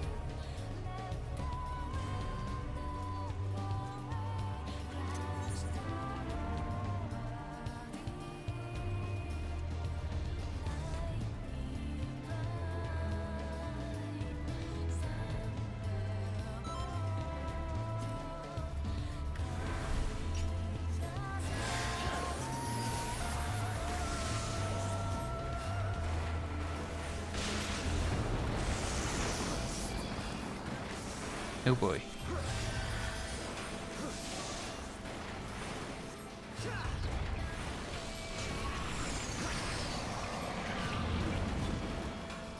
I can't see.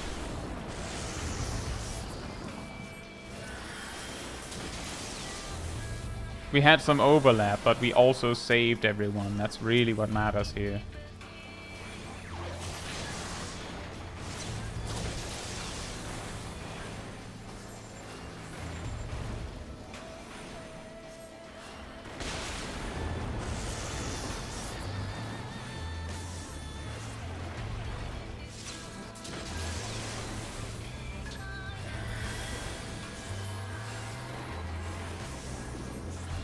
A very nice tank switch.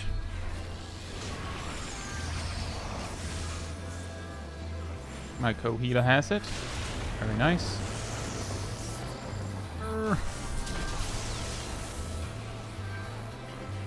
I hope the tanks realize that they don't have to panic right now.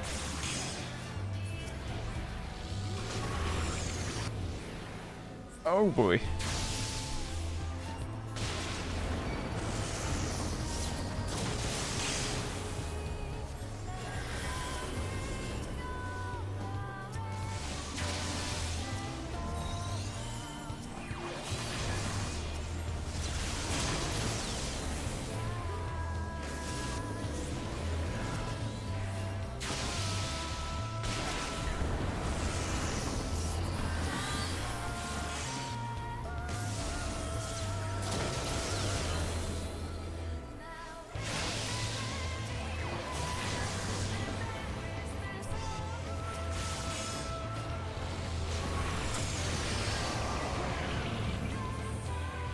I'm dead.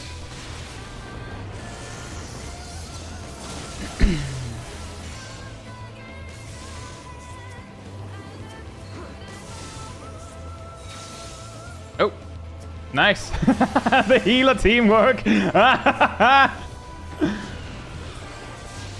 that, I think we have some deaths there. Nope, just barely not. I did the same thing for my co-healer.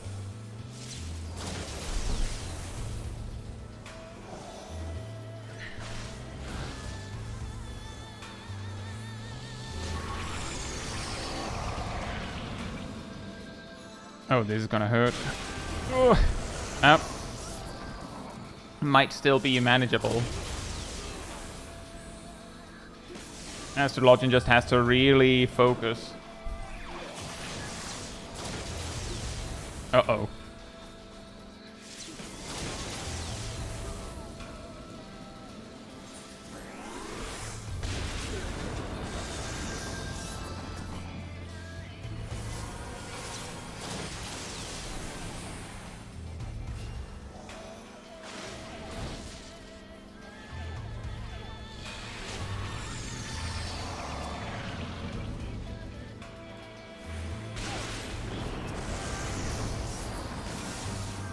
I didn't mean to get... Well, never mind. Actually, I did mean to do that. We rest a summoner. They might be able to help us more than anyone else can. That's bad.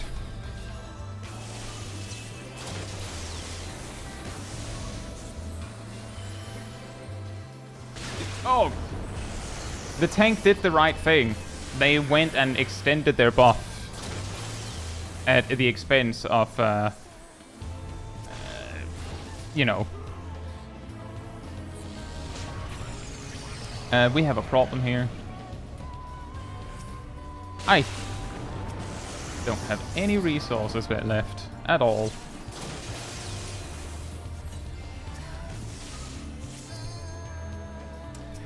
We can still win from this position. I know that sounds extremely insane, but we can. We just need them both to survive.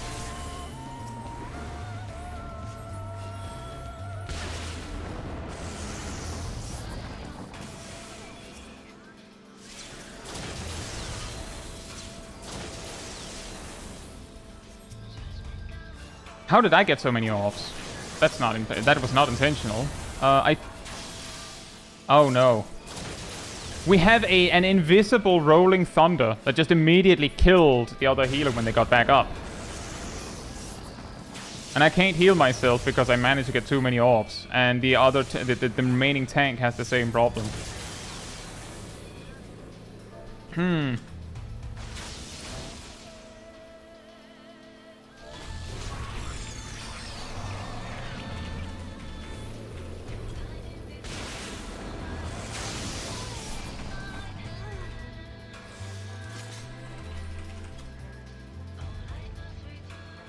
We almost had it, though.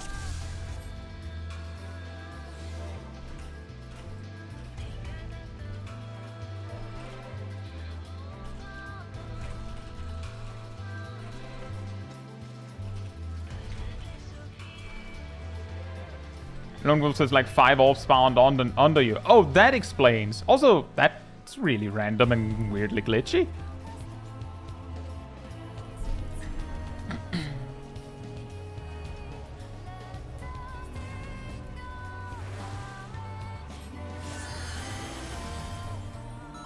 Exactly, Steve. That was a really good try. It's just things got out of hand. But I'm just saying.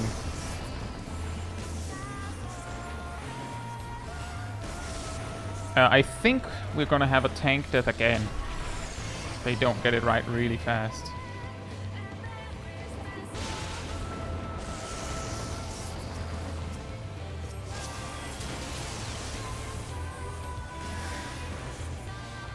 I'm going to grab 1 orb. Just to get it down to 3. We don't need more than 3 at this moment. Seems like the orbs have some mechanical rule to spawn. Yeah, they spawn after the blue circle AoEs. You see it?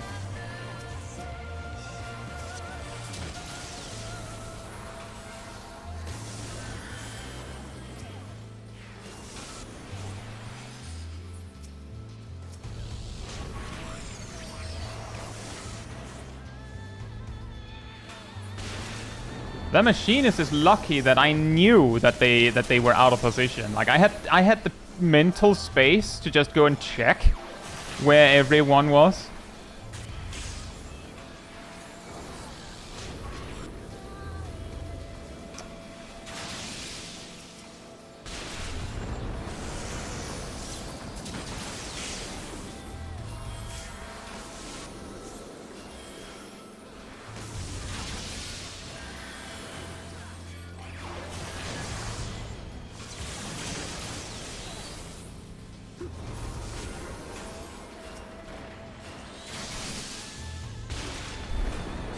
What?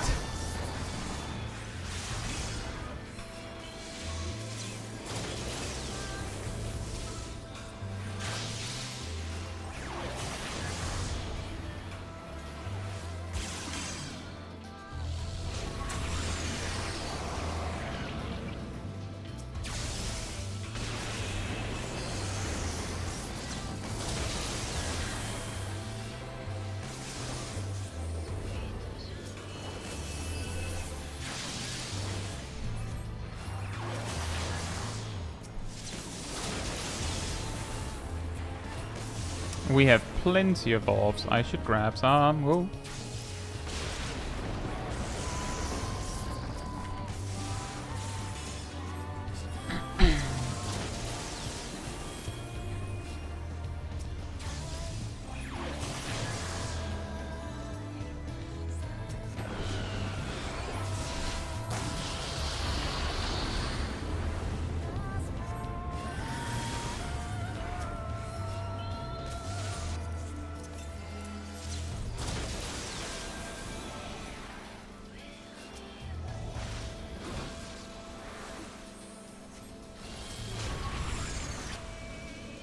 did it again!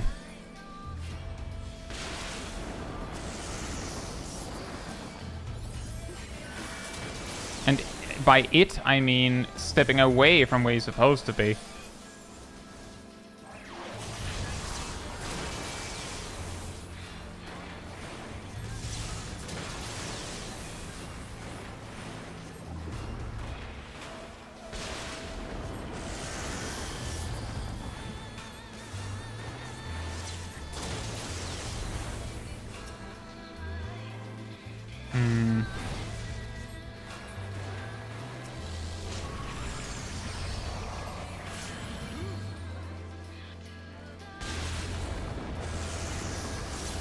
This is going to get really, really dangerous.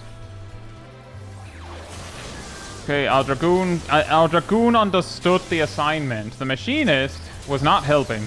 I think we have a Chaos Agent.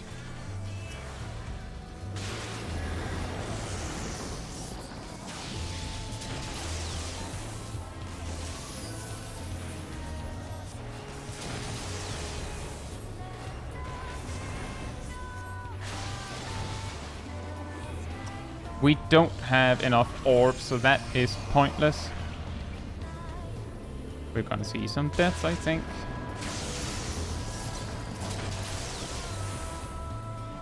Okay, he did understand the assignment.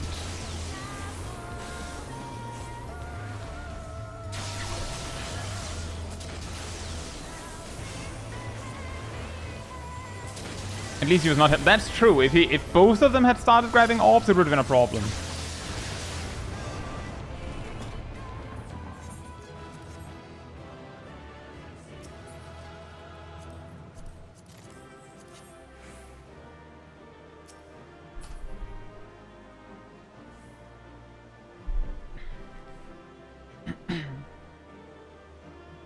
Well, the thing is, Ilana, it didn't really matter. What mattered is that the Dragoon started grabbing, so the Machinist should not do anything. The thing that made me worried was it looked like the Machinist just kept doing their rotation while waiting.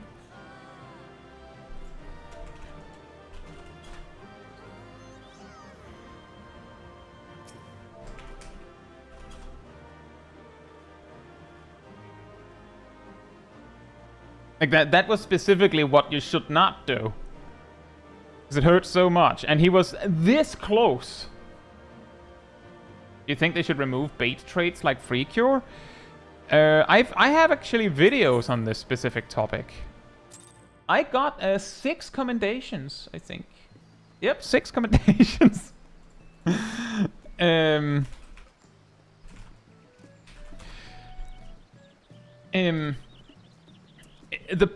thing is, Shy, is that there are very, very, very specific situations in, like, synced, I would think, like, minimum item level synced situations in Coils of Bahamut where it would be a problem to remove something like Free Cure, or so I've been told. The solution there is not to go, so therefore Free Cure is protected and cannot be touched. No, the problem is, yes, you should remove Free Cure. Replace it with something that is actually not a bait trait. Better idea, maybe take a look at low-level healing in general, because I'm just saying, level 50 healing to level, like, 80 healing to, like, max level healing, or even just level 50 to level 80 healing is, like, 2 different universes, because, like, the way you're supposed to be healing in level 80 content, for instance, or even 70 content, is completely different from level 50. Like, you saw there were moments where I was like, I should probably not attack because I needed every single point of MP, just in case someone died, because White Mage has terrible MP management in Ramuh Extreme. But at level 70 or 80, I would just have been like, whatever, because my MP management would be fine. So the problem is that the level 50 healer does not naturally grow into the high level healer. Stone Wolf says move Free Cure to Stone. The big problem there is that might incentivize people to use Cure 2 for free for the sake of using it because they have a proc, which might also be the wrong move. It's complicated. Which is why my opinion is they should probably just, you know, review the healers at large and see if they can do something.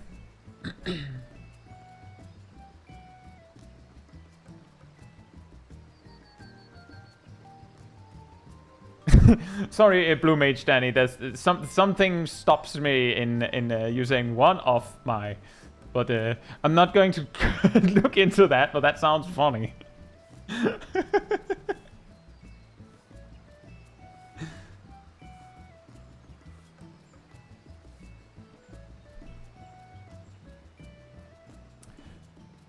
Anyway, I will queue when it says 45.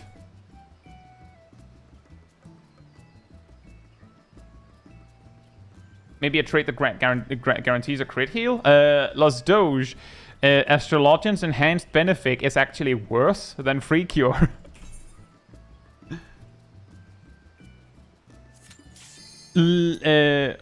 Relatively speaking, free cure offers something that you cannot get by just spamming cure 2. Yeah, we're just doing healers today, Cole. Last week we did just tanks.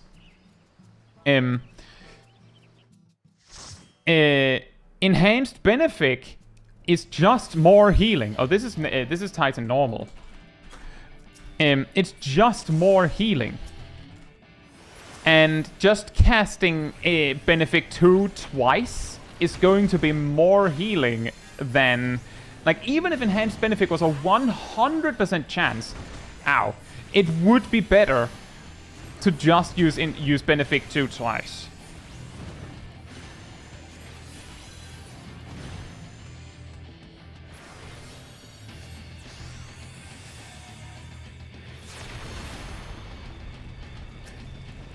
So, yeah. I don't know what to tell you. Guaranteeing a crit heal, like, maybe if it guaranteed a crit heal on, like, a selection of spells, then, like, then maybe we could be talking. Like, maybe we're cooking if that, like, because, could you imagine, like, that setup with a crit heal cure 3? That maybe, like, maybe, it's not going to be helpful very often, but it could do something.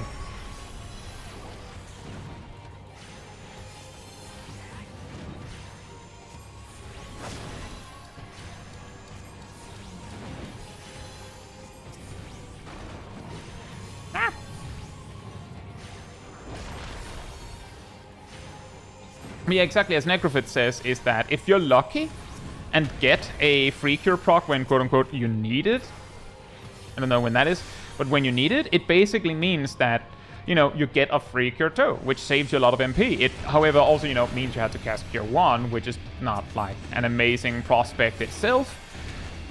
But fishing for crit benefit 2 is like, you could have just cast, like, it saves you a tiny bit of MP. But it's actually less healing overall to go benefit 1, benefit 2 with a guaranteed crit.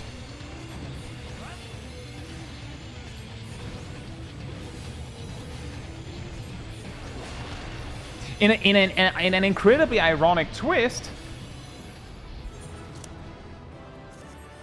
if Scholar had enhanced physic, which could guarantee you an Adlo crit, that would actually be busted. I'll queue when it says 48. Rockwell says, I think making cure 1 instant would be fun. You know, fun fact, in the mobile version, I believe basically all heals are basically instant.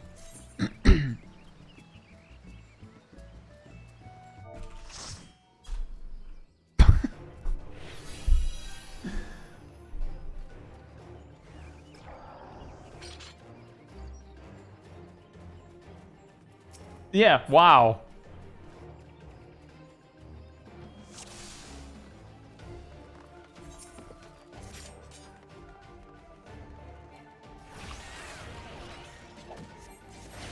We return for another Buckman adventure! Oink.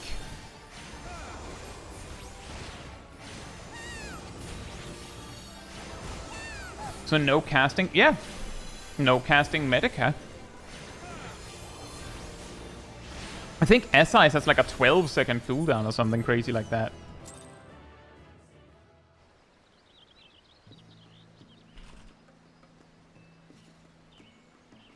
I'll queue when it says 15.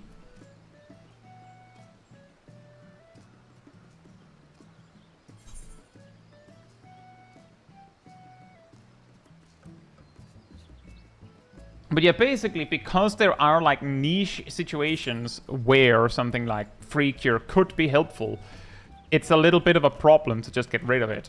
But any time invested by the devs reviewing that, in my opinion, should be used to instead review like fix healers in low level.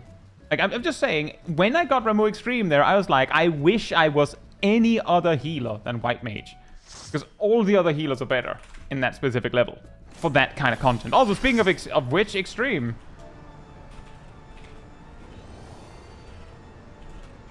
Oh, Ilana's here as one of the tanks. That is good news.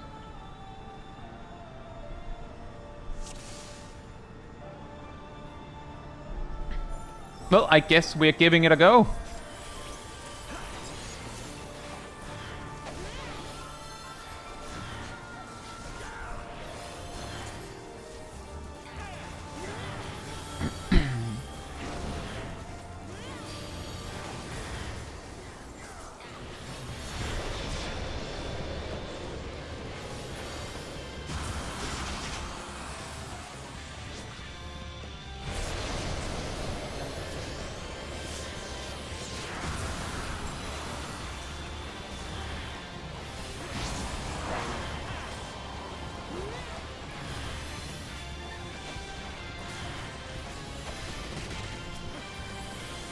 Oh, there are ads. That works, although you do need to move Sapana further away. Like a lot further away. But this does work.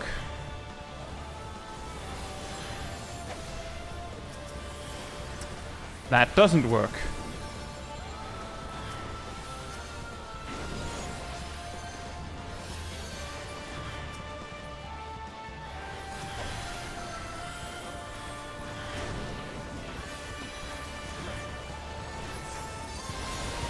Hey Fern, hope you're doing well. This aerial blast is going to hurt. Quite a bit. Buckman turned into Garuda, PH. You just like did the Scooby-Doo, like, yeah, I'm actually this all along.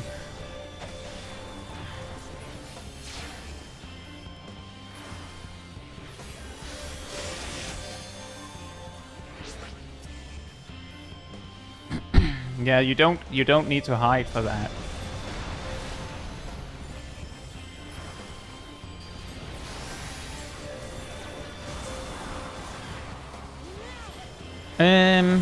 I have a feeling we're not going to be able to handle the spiny plume. So, Ilana, I'm assuming you can hear me. If Garuda leaves again, like she actually hops away, take note that we're gonna need the tank LB for when she comes back. Like, you basically send it a moment after she leaves. If she leaves.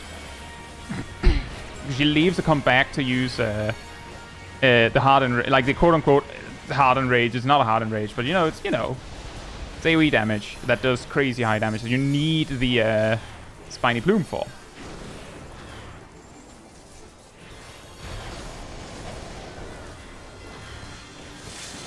Oh, that is fantastic. Well done. Whew.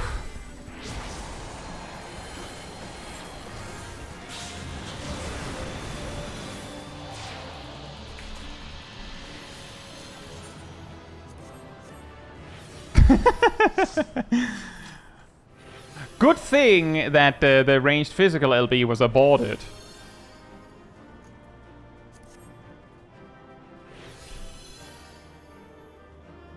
I've mentioned before that if you're good, then extremes are faster than dungeons. Sometimes faster than normal trials.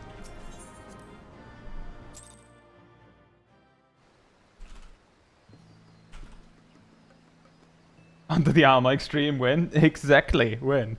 Also, just in case...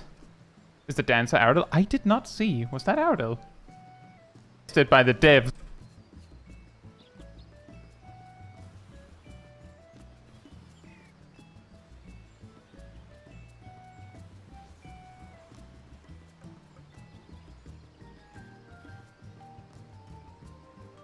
No, it was not.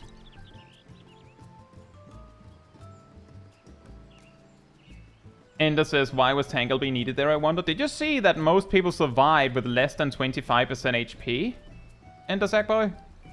The Tanglebee reduces damage by 25%. That raid wide there, you're meant to have... You saw the wind barrier when we killed the spiny plume? You're meant to have that. Like, you're actually supposed to juggle that plume until Garuda leaves and then pop it. But if you don't, you need to use Tanglebee there. To be fair, if we didn't have Tanglebee, it is possible that the tanks would have been able to finish it on their own.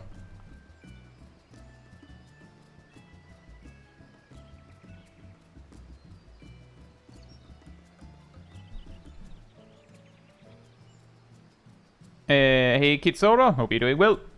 What was your first job in Final Fantasy in Final Fantasy 14 and was your current favorite? My first was technically Gladiator, was my first class, but then I deleted that character and made this one, which started as an Arcanist, and I played like Summoner, Scholar. But nowadays I main like Black Mage. What type of content do you recommend practicing on? Various stuff, Violet Songbird. Just try, like, play content, get used to everything. Try everything. If you want to, like, work your way up, you know, practice extremes and then work your way up to Savage. I will queue when it says 38.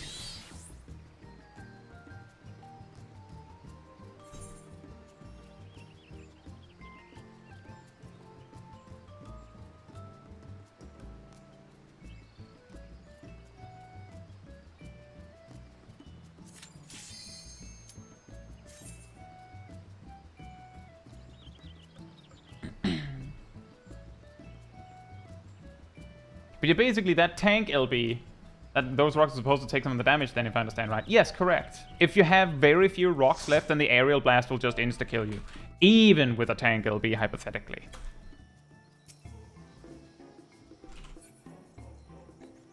And then, those rocks are no longer there for the next one, and that's why you need something more, like the Spiny Plume or Tank LB.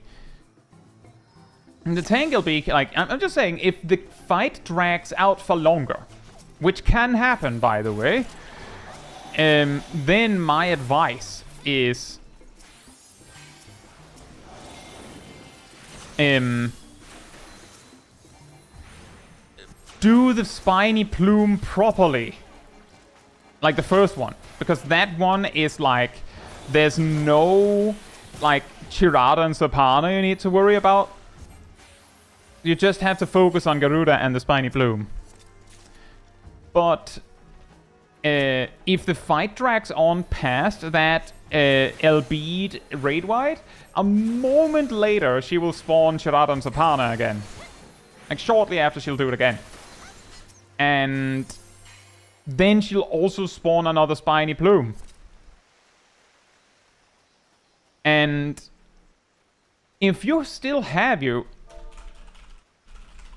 If you already spent your Tank LB, then you need to use that Spiny Plume. But if you save your Tank LB, do the first Spiny Plume correctly, then if it goes on after that second wave of ads, then you can use your tank, like you can use the Tank LB, which might be an LB2 at that point. Ooh.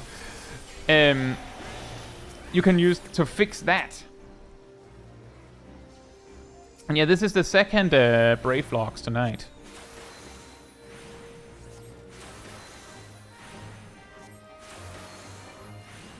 But most groups will kill Garuda before that tank LB raid wide, or right after, which is why it's a good idea to just, like, save the LB for that.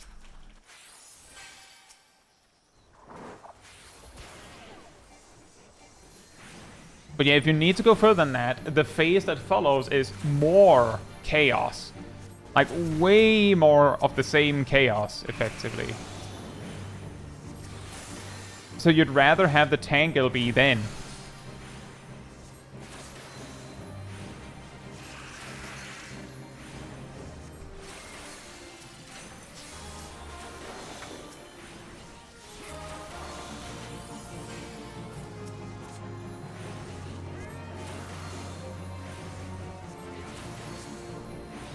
And that sounds pretty cursed, Cole. Are you sure it was not minimum item level or something?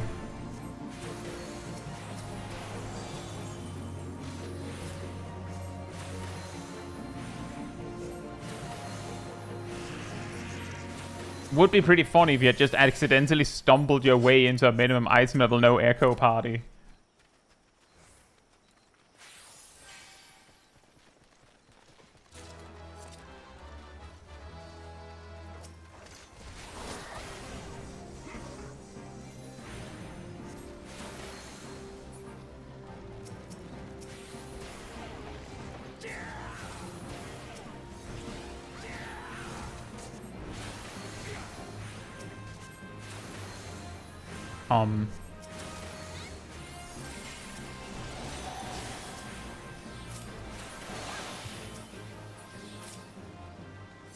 Did the chat die?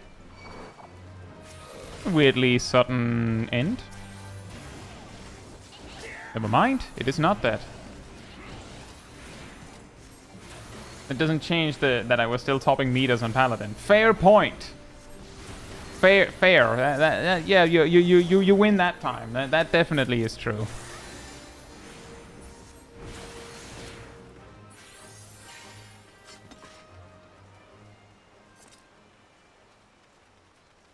We're too captivated by Bravelock's long stop. Really?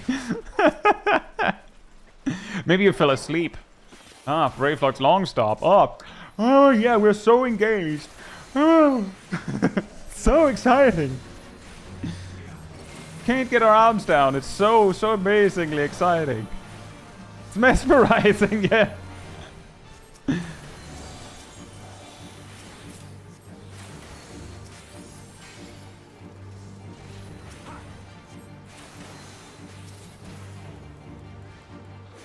That grass is so green. Yeah. It's amazing.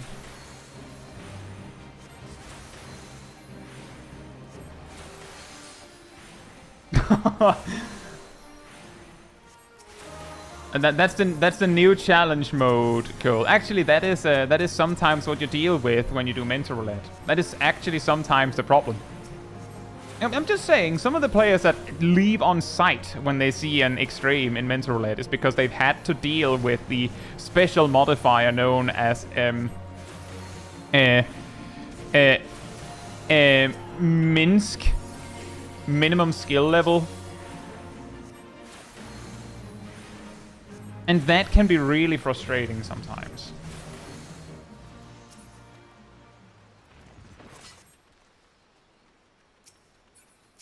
Sarah says, I'm crying on my ruined dinner. One of the ingredients wasn't delivered. The backup ingredient has gone bad. Oh. Oh. Minsk?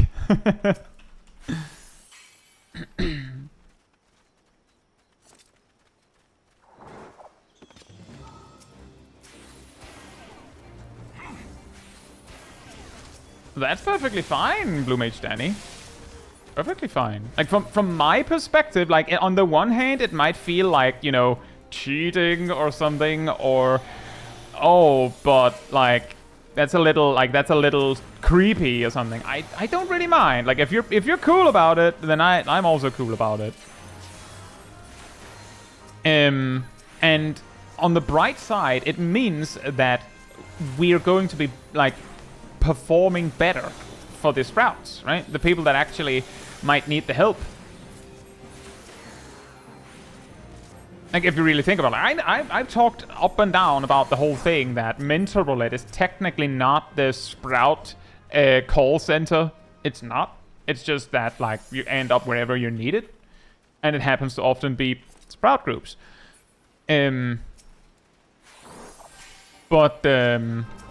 If you do happen to land in a group with, like, not as good players, then knowing that you're in a group with multiple better players is going to make it a lot easier. Like, that Garuda Extreme, because Ilana was there, and I know Ilana knows how to do the fight, we were able to solve it. We were able to save it when things got a little crazy. The other tank said that they didn't even realize it was extreme until a little bit later. That was why they just pulled, because they thought it was hard. When do your stream start exactly?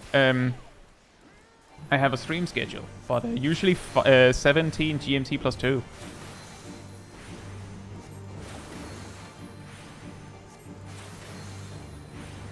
And the stream schedule is posted on the channel usually on Sundays. And it is also pinned on my Twitter and my Blue Sky, and it is also always easily accessible on my Discord server.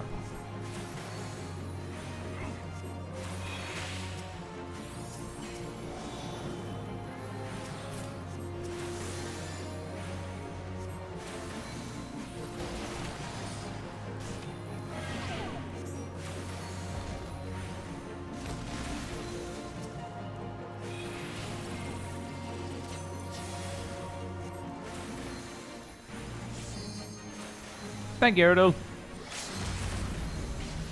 Trap Caetsu, Shadowbringers, Endwalker Extreme. I'm just saying, I have yet to land in an extreme, not counting Rathalos Extreme, so I have not landed in an 8-man extreme newer than Susano Extreme. Ever. In Mental Roulette. So it would be a big surprise if I suddenly found myself in a Shadowbringers or Endwalker one. There's a small chance with some of the Endwalker ones that I actually have an idea what you need to do.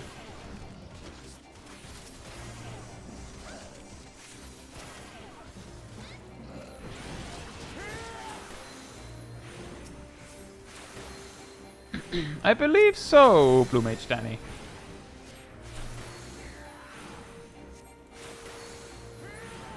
But you would have to check the schedule, because I don't stream every day and I don't stream Mental Roulette every day.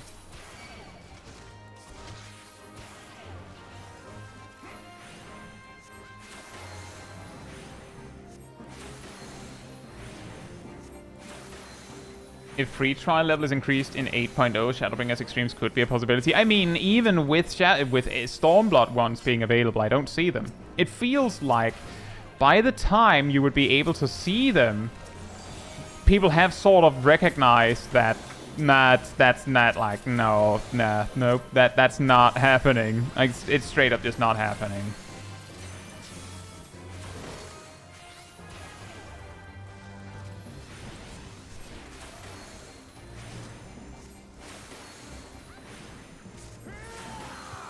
Based on what I've been told, I also have an above average count of extremes in my Mental Roulettes.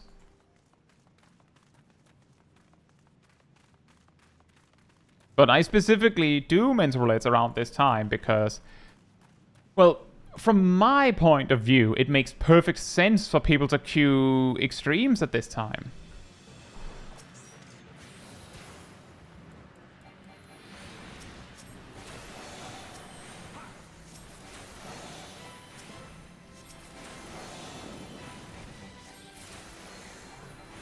Exactly, Los Doge. Like, surely, if you're going to queue for Shadowbringers Extremes or Stormblood Extremes, surely you already had a little bit of a knack for it. Back when it was Heavensward or Realm Reborn Extremes, you're probably not jumping straight to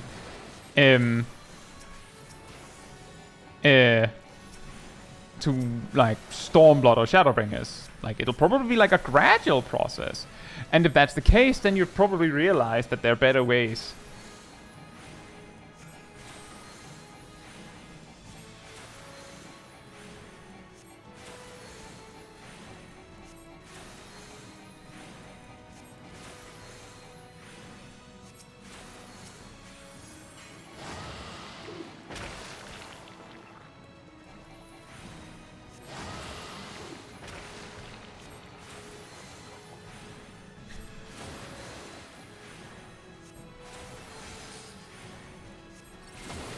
Who needs light speed anyway? I was supposed to use this card on you. Oh well.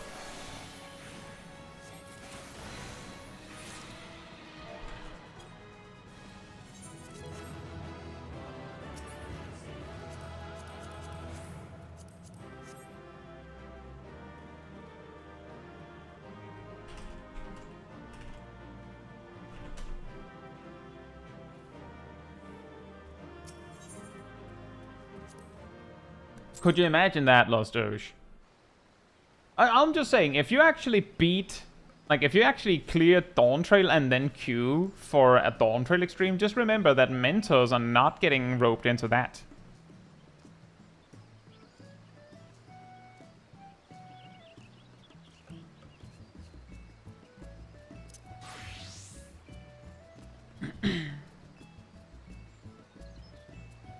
Emily says, for your note on how many extremes you get, I was on NA for a short bit and I got a lot less extremes on Ether than I do on Chaos, so it may just be dependent on the DC. I don't know. Based on what I've been told from other people on Chaos, I still get more than average. But I've also been told that it's, like, I believe Cole has told me that the Ether is like the place where people that actually, quote-unquote, know what they're doing in regards to raiding is a lot more likely to congregate, which means that that doesn't necessarily like raise the bar, but because Ether is so overpopulated as well, it is extremely unlikely for some, like, basically let me put it like this. I've talked about this before. Who is queuing for extremes? Mainly people that are not super in the community, right? Because they would know that, like, the gold standard is make party finder and all that.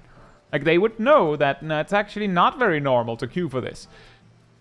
If they're not in the community, then they don't know what Ether is. They will just know that the game said make characters on Dynamis. You know, recommended and all that. Which means that Ether will be less likely to have to deal with, like, super duper new players dealing with this. And if they are, those players probably deliberately chose Ether. So it makes sense for Ether to have less of that. But that is, like, genuinely the problem with, quote-unquote, problem with extremes in Mentor Roulette is the people you're getting paired with are the players that don't know that it's normal to do party finder ways. Which means that you're more likely to get players that don't know what they're doing in extremes. That is the problem. And depending on your skill as a mentor, you may or may not be able to, like, sail that ship into harbor anyway. Or you might not be. I'll queue when it says 8.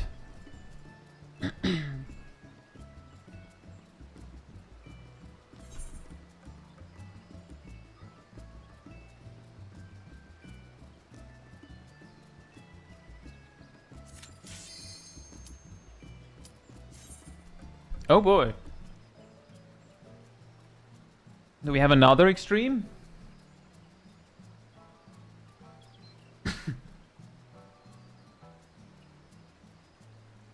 Zupdude says, I wonder how the jump in difficulty is from doing one of the final story trials in Dawntrail to say an extreme 1 or 2 from Endwalker. I would say it's probably a pretty big jump, but if you've done the Dawntrail trials and then jump into like an Realm Reborn extreme, there'd be like a very small bit of things you need to learn what the tells are and what the point is, but if you actually knew how to do the Dawntrail trials, then you're probably going to do something like Ramu Extreme pretty fine. Oh boy!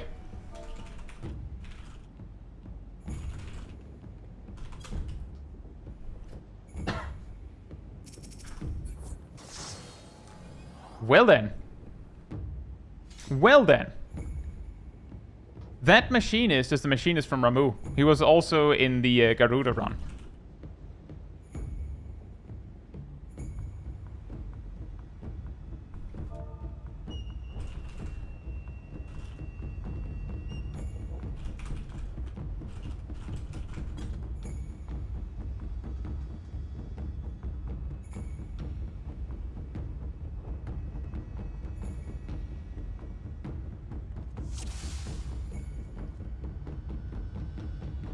Oh, we have 2 Dark Knights.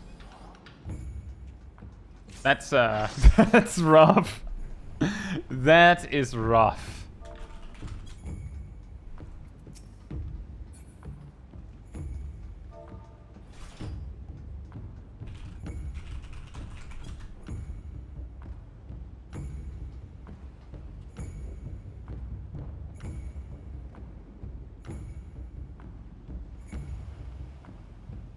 It's not Ariel the dancer. It is not. It's a bunny. But it's the same dancer from the Garuda one.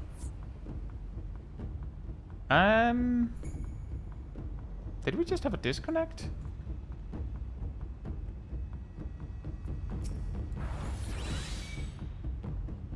Is Two Dark Knights bad here? The tail reflects on magic damage.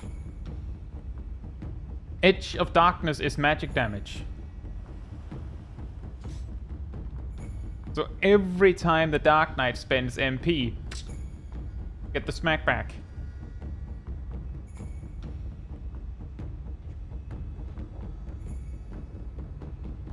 The other tanks don't have this problem because Paladin doesn't have any magic yet, and Warrior and Gunbreaker never will.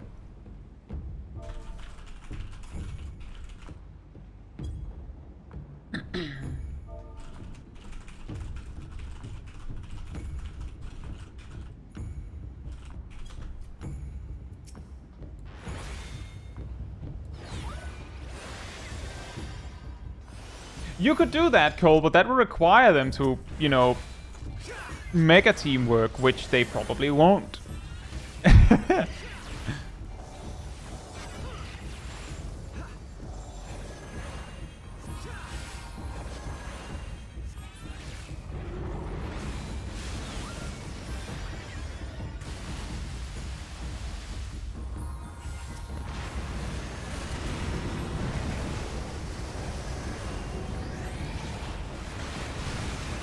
So the reason why I just put my Cardia on the tail tank is because it applies the Briny Mirror debuff, and directly healing the tank punishes you.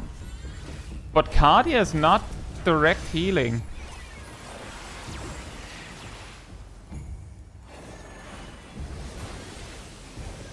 This is not dying fast enough.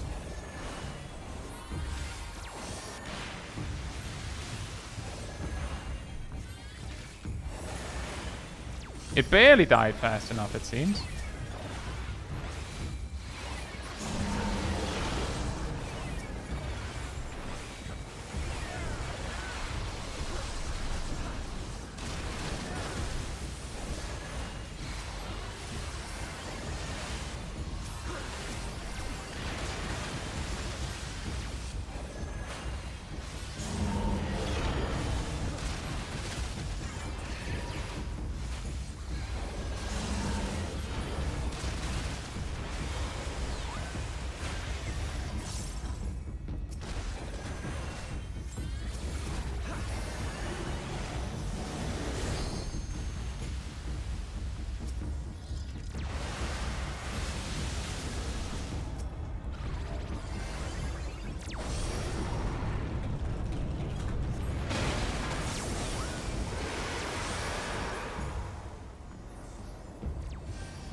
Can only save one of you.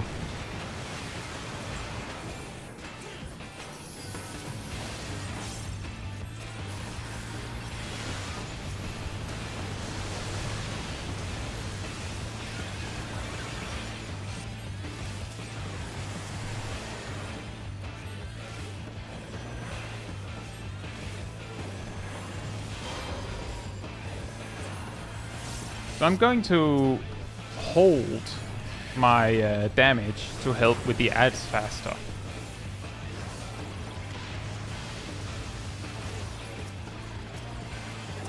Looks like my co-healer does not know the dangers of healing the Briny Mirror. If it leads to a wipe, then we'll take it in post.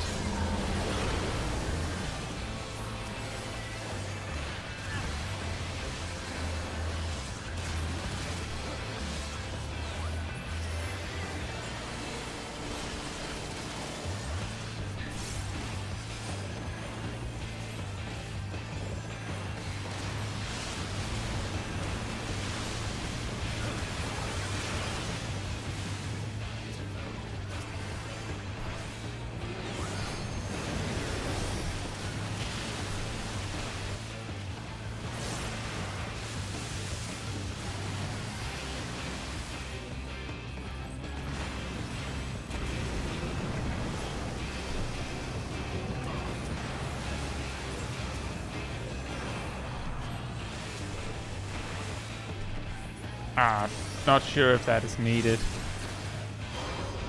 I guess it kind of was.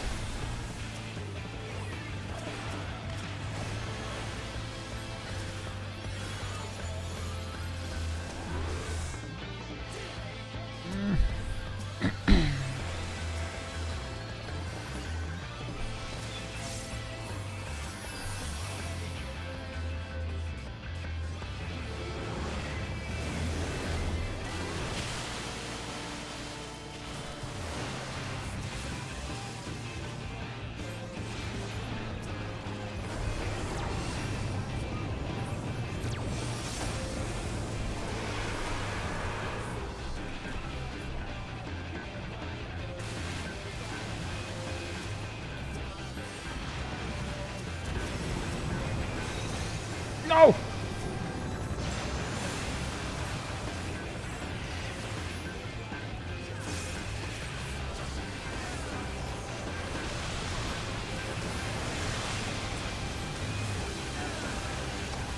That's it.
Yeah, I know, Gothics. I should have done that.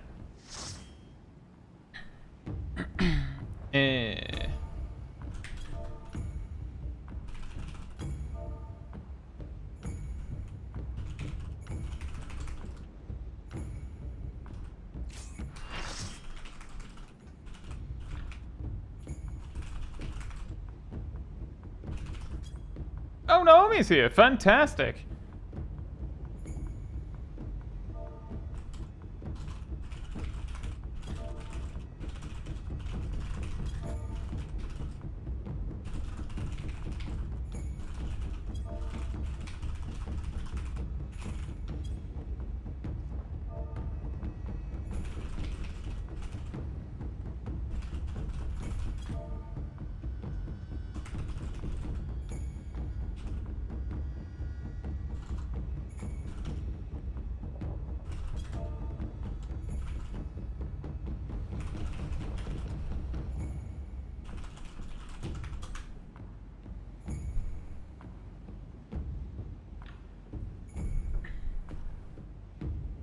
Hey, Brandman. Hope you're doing well.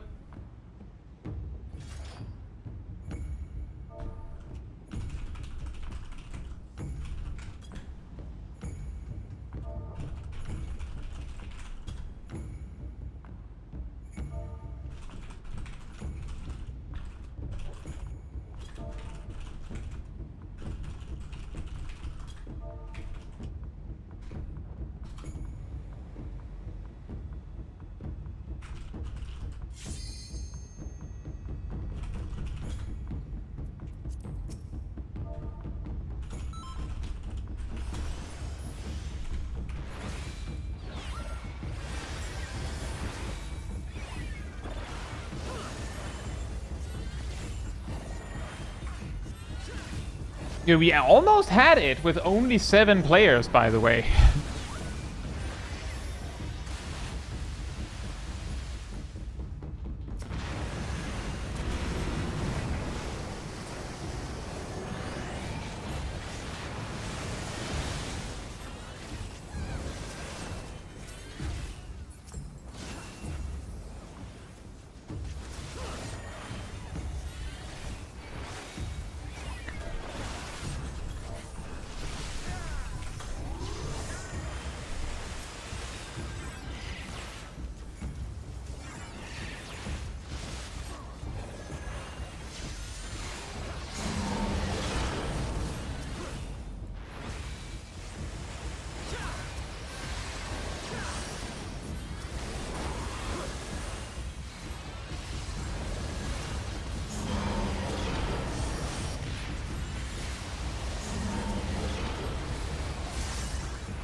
What? Wait, what died? What killed you so suddenly?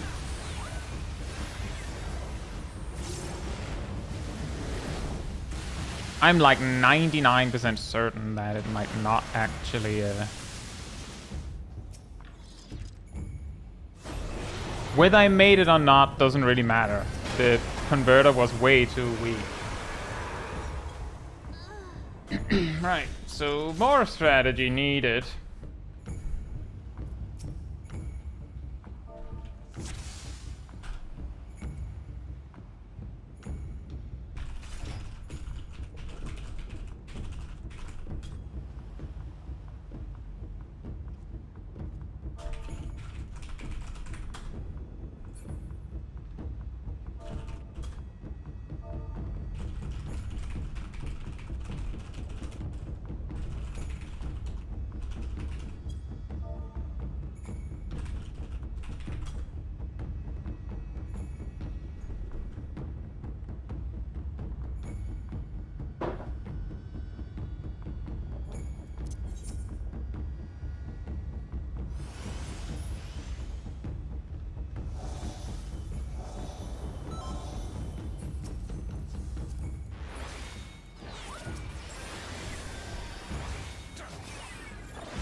Nice.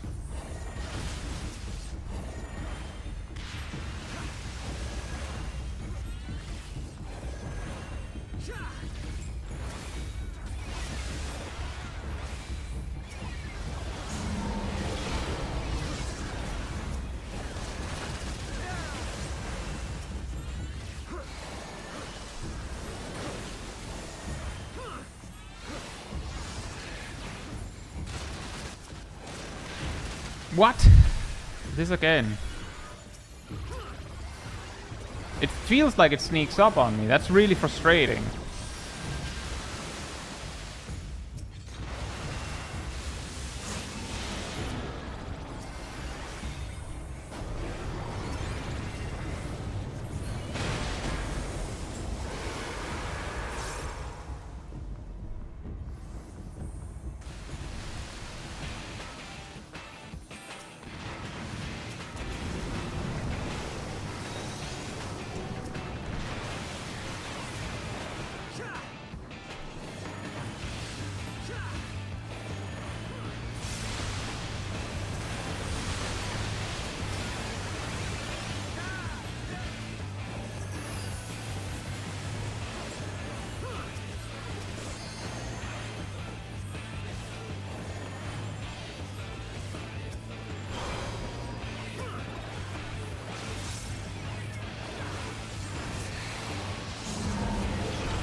The funny thing is the exact attack order on these, like, on the wave spines and the gyre spumes don't really matter if everyone is just bringing it. Like, everything will just die fast enough that it makes no difference. But you do need to bring it for that to work.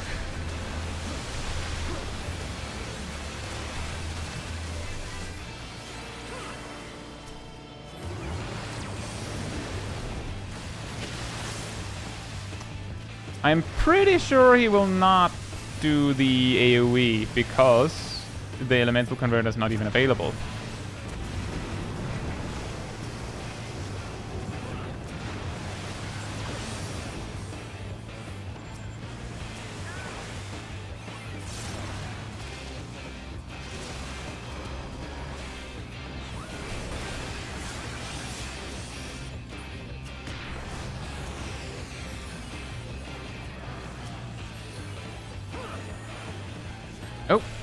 Now we just need to be ready.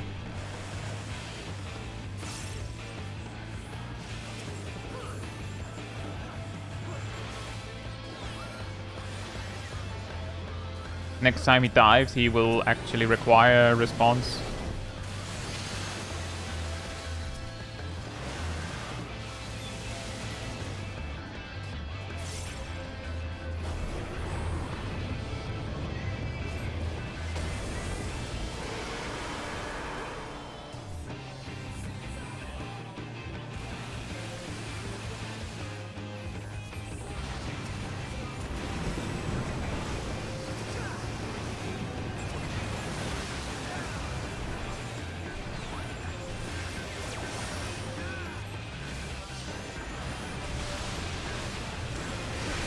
Nice. That's pretty much it. From this point, I believe I have soloed the fight as a Dark Knight in the past.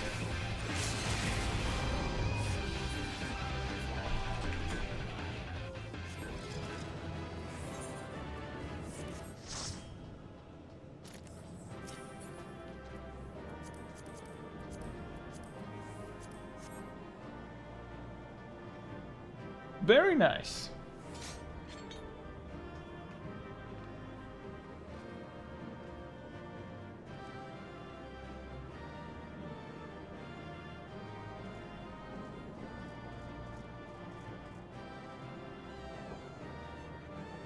I will say there was a particular problem that we ran into there that I've never had issues with directly before, which was the AoEs on the tanks and the healers. To which my point is, they've never been a problem to the degree that it just occurred to me now. But largely speaking, it just boils down to the boss does a lot of random AoE damage that you need to be ready for.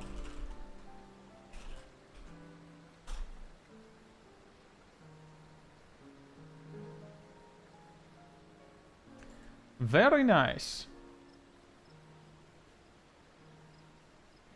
And yeah, that Living Dead was smart. Very helpful, because, again, that Dark Knight had Briny Mirror, so we didn't want to be the ones healing them up again. But they can do it themselves, for free. Oh, for free.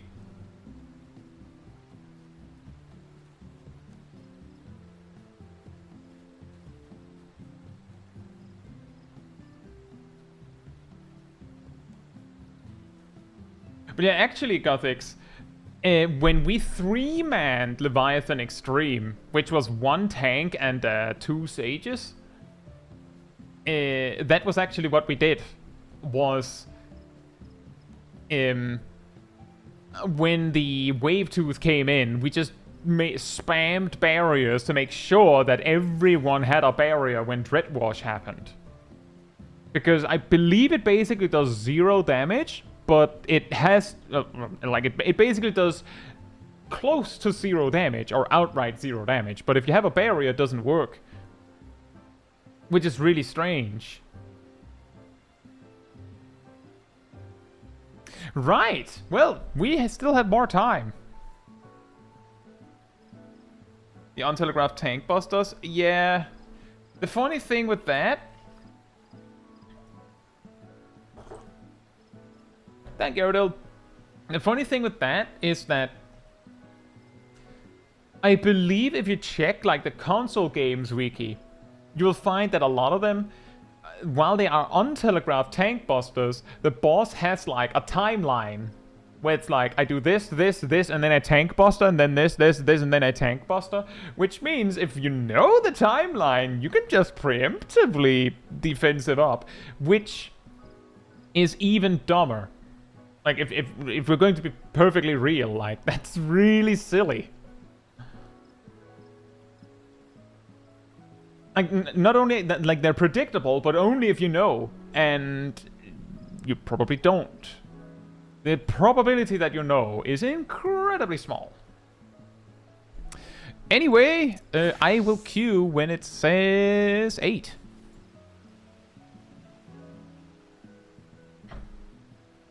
And that very well might be the last one.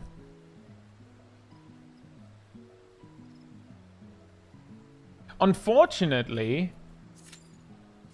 I believe Brontum said they wanted scholar play, like duty gameplay. Oh boy, where they could like see how like learn how the cake is made, but we haven't really gotten any high level content. Fern is here. Well, it's normal, guys. Speaking of high level content.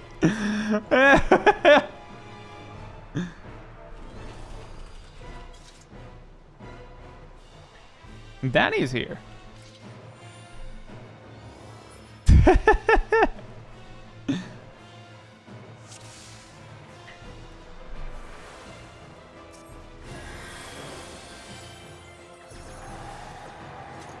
Was that a pre-poll battle voice? Exquisite. My head shivers with anticipation. And that's true, Bronson. I do talk a bit about how to scholar in dungeons in my, like I have like an Endwalker shot. I also talk a bit about it in my guide, but it is not like, it's not that easy to just explain. Yeah, me too, Ilya. I was like, we've been getting like, every 8-man duty basically has been, oh, look, an extreme, so...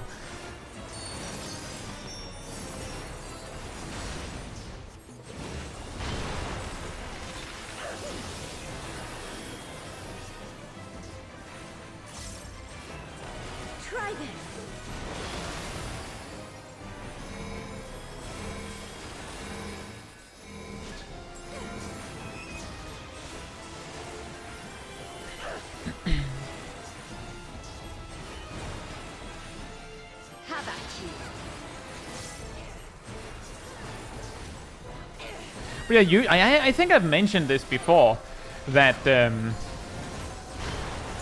if I see people that recognize me in the duties, that's usually a good sign.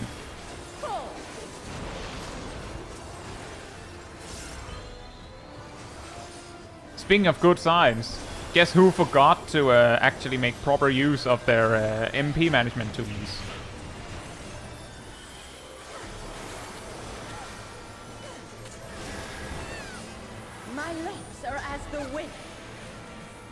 Lots of duplicate jobs here. Well, I mean... Imagine having a melee DPS, am I right? Wouldn't that be crazy? Unless...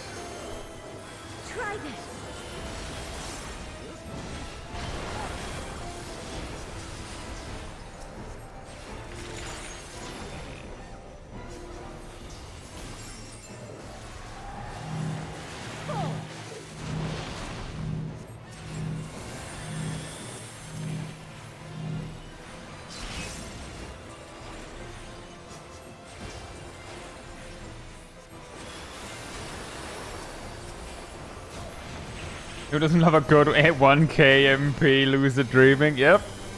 That's me.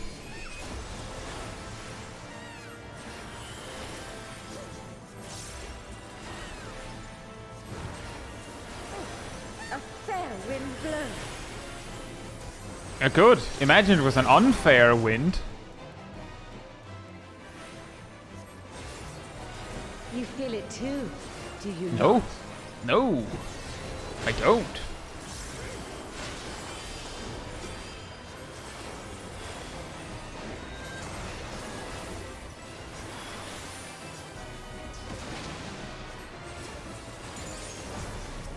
You've done well to last this long. Thank you. But the battle has only just begun. Has it?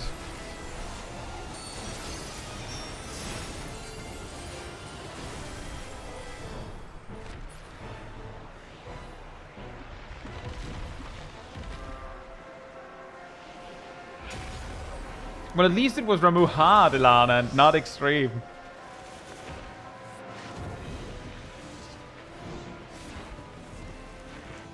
Hey Tanuki, hope you're doing well. No, 2.50 is the slowest you can go. There's no way to go slower than that.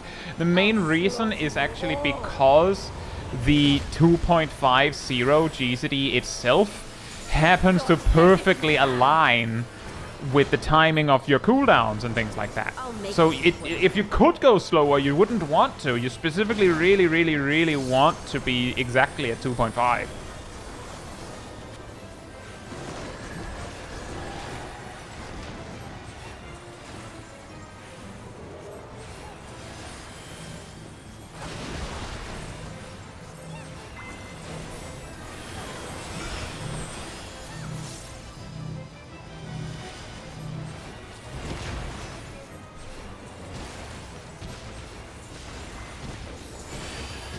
What do we get to say, 5?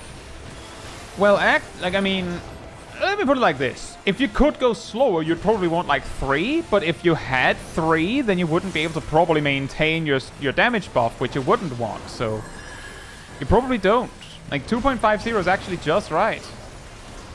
In a way, well designed, question mark. Uh-oh. Don't underestimate me. I'm not estimating you at all.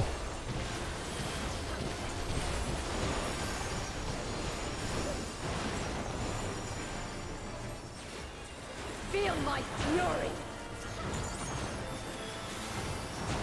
Know your place.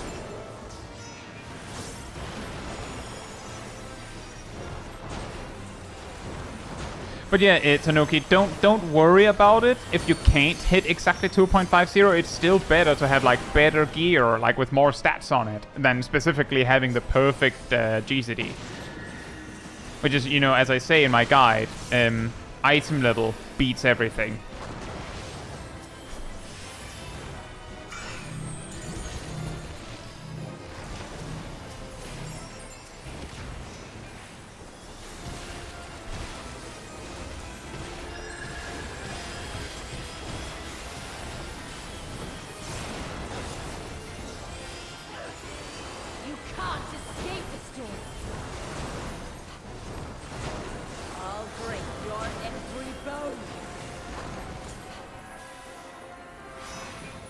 Oh no.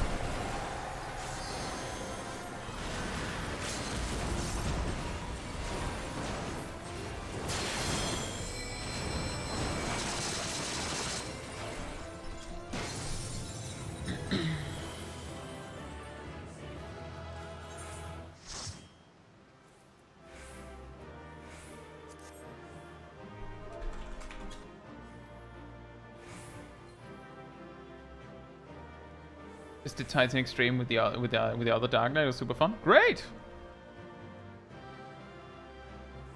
Muse says, I think Barbie is the boss that people take for granted the most. It's in Weekly Wondrous Tales. Storm's Crown EX is the one where people die the most to mechanics.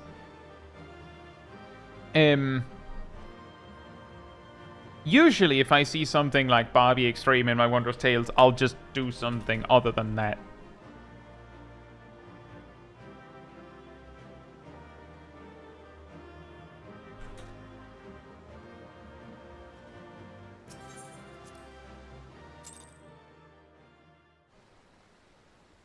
Oh, Los Doge was the Lala tank. Fair enough. Fantastic.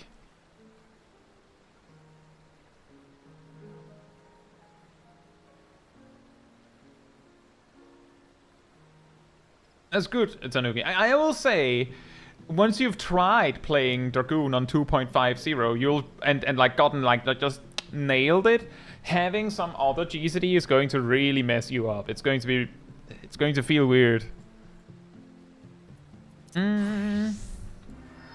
I will queue when it says 27.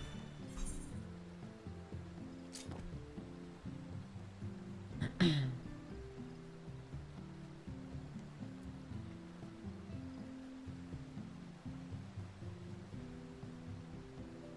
believe your co-tank in that one, Danny, was Fern.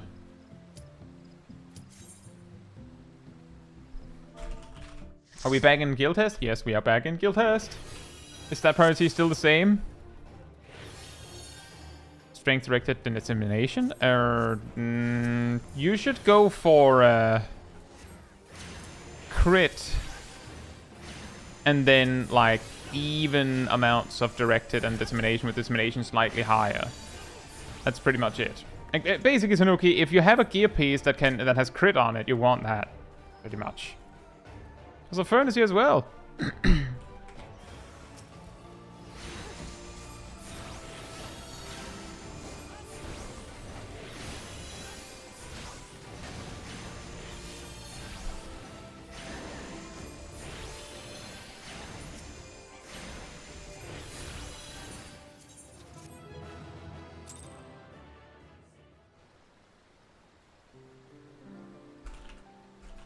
I mean, the general stat priority is crit, like, you know, stats, so item level, crit, then determination and directed are like right next to each other.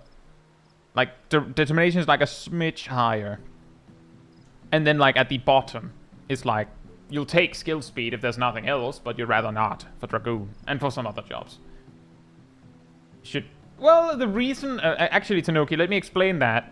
I do believe I have videos explaining how melding works. The reason why you don't meld crit into your gear is because... Let me demonstrate with this piece. So if you look here, you can see these are the stat points like on the item. This number is how much it can have, this much is how much it has. Right? If I try to put crit in it, it'll give nothing because it's already full. It can't have more. But that's because I specifically grabbed the piece of equipment with crit on it, because the crit piece is the best one. So then you meld whatever else. So, like, that's why they skip crit in the melding priority, is because you're going to have maximum crit on the piece if you can. But if there's space for crit, specifically a full crit materia, not anything less. It has to be white text. Like this. It has to be, well, gray text. It has to look like this. It can't be red, indicating that you don't get maximum value. It has to be gray. Then you can put crit in it. Otherwise, you go down the list. And generally speaking for DPES, the priority is determination if you have less determination than directed, and vice versa. So you want whichever one you have less of between those two. I will queue when it says 35.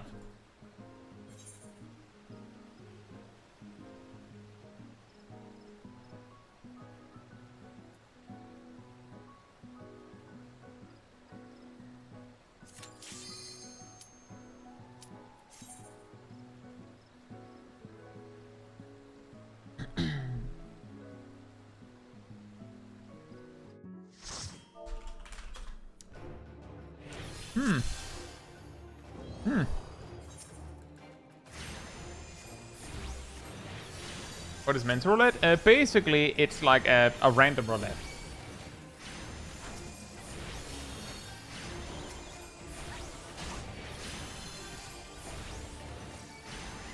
Hey Grim Raven, hope you're doing well. You can do that too, to like plan your gear ahead of time if you want, but you don't have to.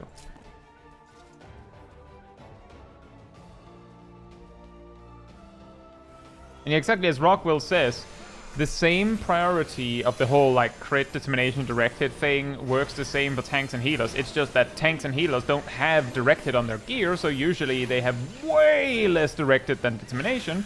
So if they're not melding crit, they're usually melding directed.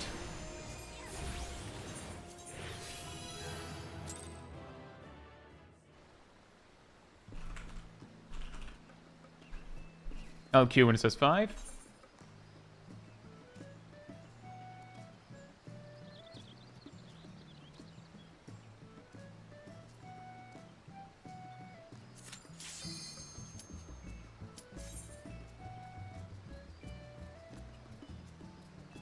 And yeah, basically, as Sarah says, mental roulette is almost anything goes. There's some duties that can't appear, but most of the content in the game can. Oh, look, Alana's here.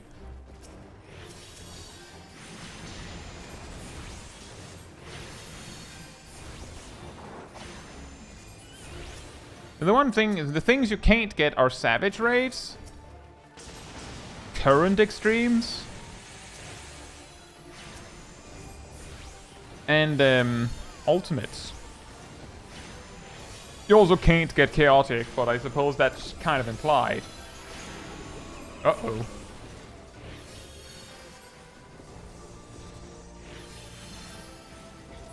Will I die? I might be fine.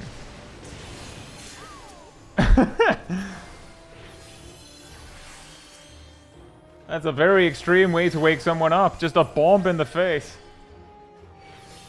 And yeah, coils are considered.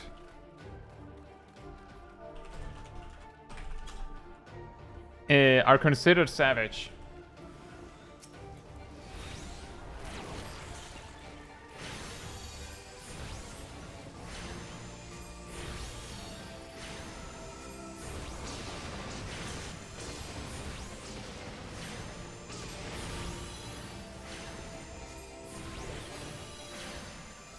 Coils and mental roulette would be pretty funny. It would. Again, the key problem is that, as I've said before, is that having really, really hard stuff in mental roulette would be funny. The problem is that the people that are actually queuing for that really, really hard stuff just don't have the chops to do it. Like, that's the problem.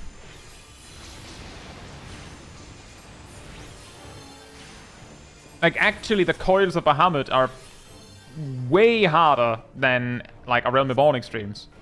Even synced.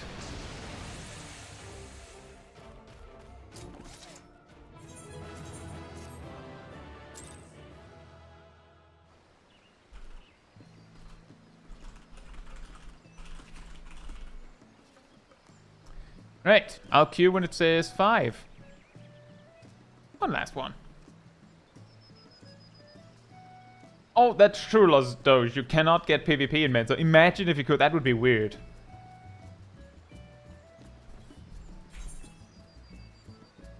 Like, genuinely, the one problem with putting something harder than extremes into Mental Roulette is that the people that are actually queuing for those kind of duties are not skilled enough to do them most of the time.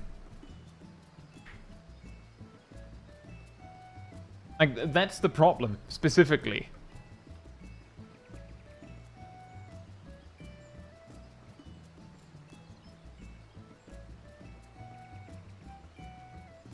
If they did do PvP in Mental, then maybe the Rival Wings queue could pop. I'm just saying, they could do that, but how about they just put up Rival Wings daily? I'm pretty sure that would be more effective.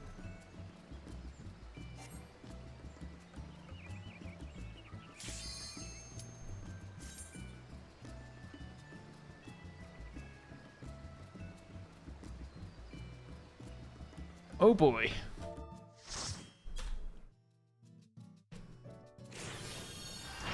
Bismarck Extreme.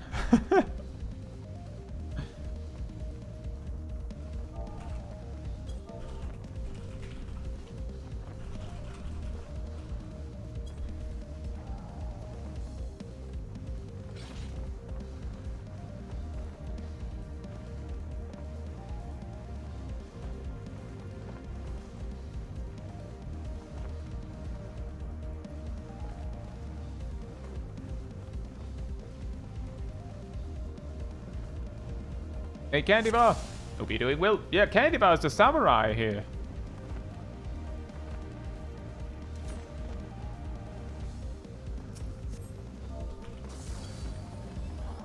There's other people that know me as well, it seems.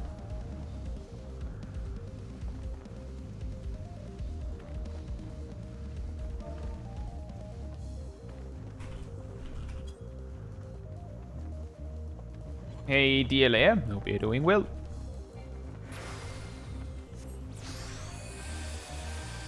Bismarck Extreme is the worst farm mount in the game. Oh, I could imagine. That's a lot of time where you're just kind of there.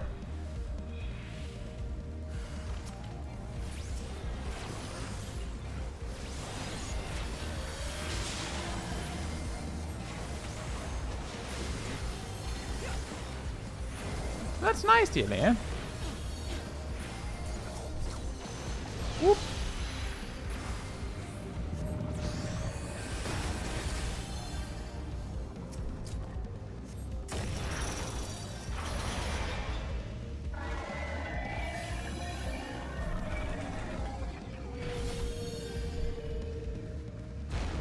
Oop, that was a little too soon.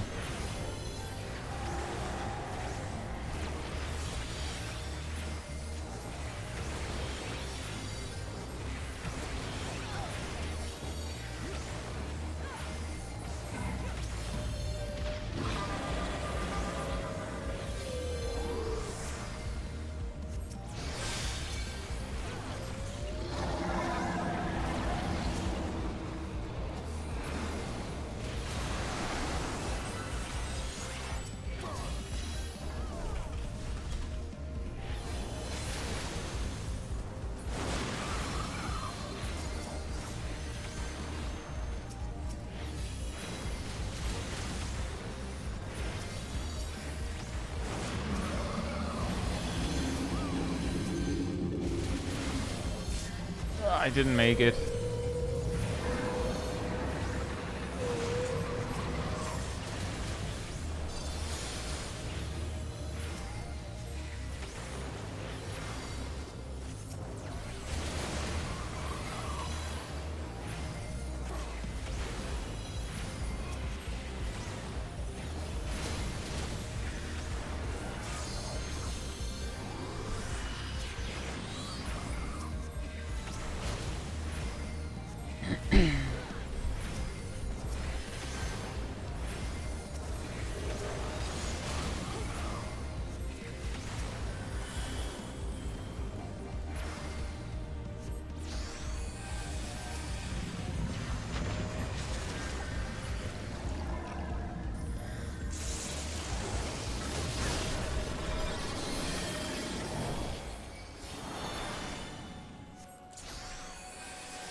Do I remember what this one means?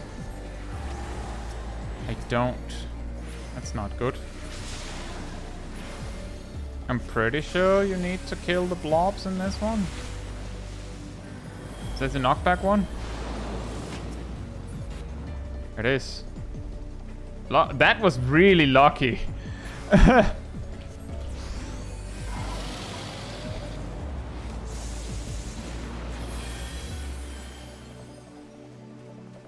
Like, by complete random chance, we got knocked in a different direction than where the Dark Knight was standing. Oh, man.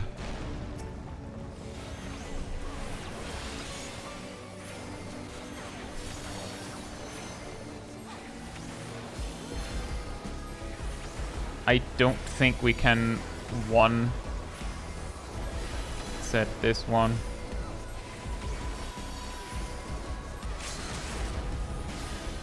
This is a...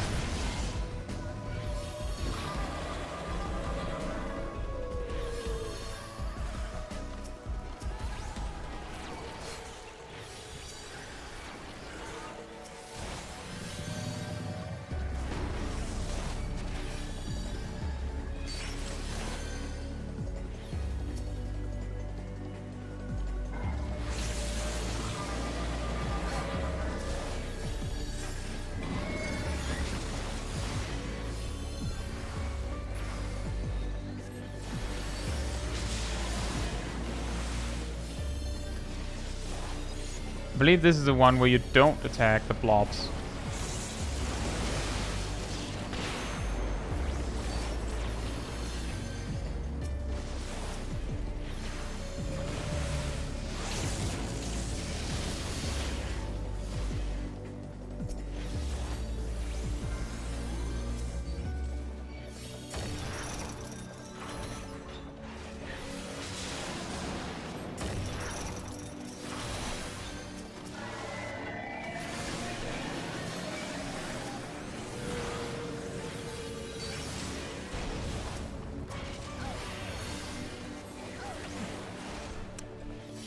I can't do it.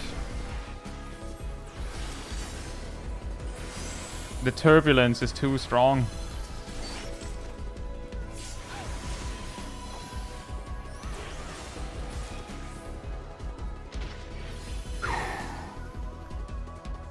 Whew.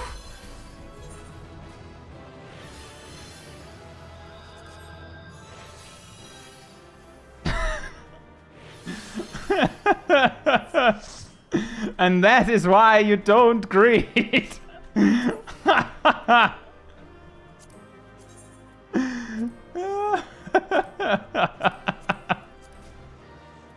I know, right, Nux? That will be amazing. I know, silly. The turbulence just smacked me over and over again.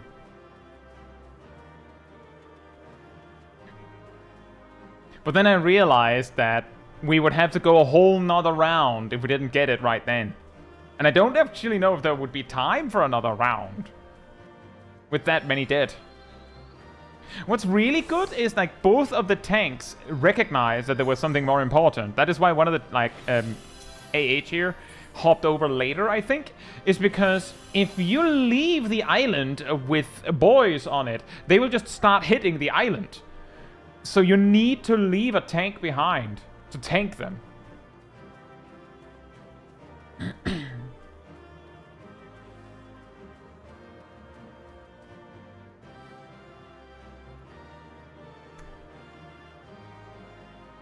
But man, that is an interesting finish.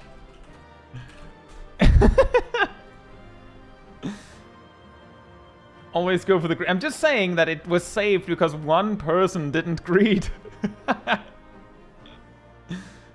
And I will also say I have had extreme groups where it worked out.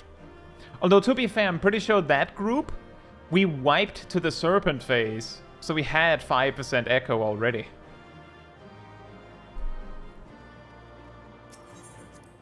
I got 3 commendations. It's fine. That's really funny.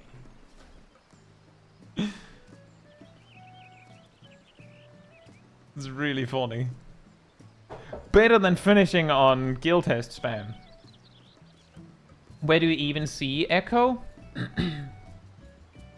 When you wipe, or rather when you spawn, whether you're like you just wiped or you just came in as a replacement, it'll tell you.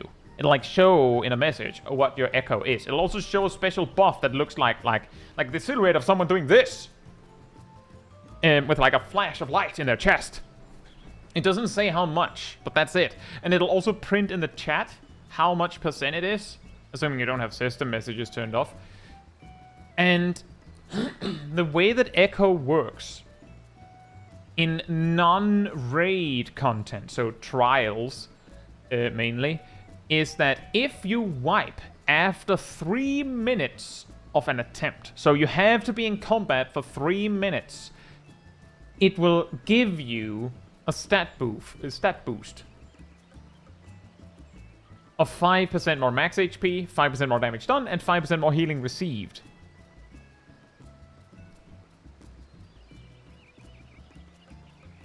And that stacks. This 5% is specifically in extremes. On normal, it's 10%, and it stacks up to 5 times. So, up to 25% after 5 wipes. So, pro tip, if you are in an extreme, like with randos, like in mental roulette context. I've talked about this a little bit in my mental roulettes, but if you have a team and you're like, everyone here wants to do this. If you know that the party can push it past 3 minutes of survival, then pulling just for the sake of it is worth it. Because even if you wipe, you'll be stronger, and like maybe replacements will come in. Like if you're like 6 players and it's like an hour Realm Reborn extreme, you can win. All Realm Reborn extremes can be beaten with like 4 players, some with less. So you just try. And if you can survive for 3 minutes, the next attempt will be easier. And eventually you'll get replacements. And when the replacements arrive, it'll be even easier. So just keep trying. Just pull. If you don't have anything to talk about, don't just stand there. Give it a go.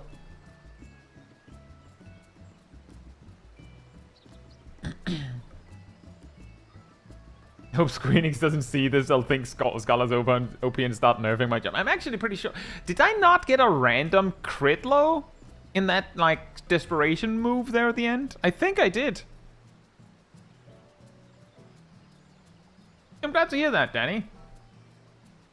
You remember that there's a Discord server and everything. But yeah, in normal raids and also old Savage raids, you may get you may also get echo, but in those contexts, they just give you the full buff right out the gate. They don't do that for extremes and normals, like normal trials, for some reason. They just don't. But if there is echo available in raids, then they'll just give it to you, just immediately.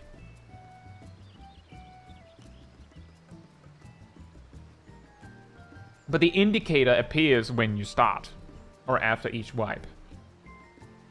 Which is also how, when I, like in Mental Roulette, if I'm a replacement, I can be like, yeah, there was at least one wipe. It's because I zone in, I see the 5% boost, and I'm like, well, they at least wiped once.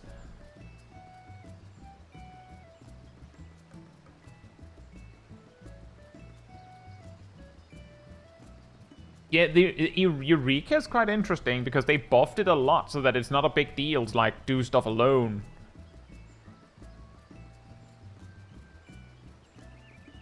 As far as I know. Anyway, let's see. Sometimes people ask, what was the distribution? So let's take that real quick while we're here. We had 1, 2, 3, 4, 5, 6 guild tests. That's actually not that much. That's pretty good.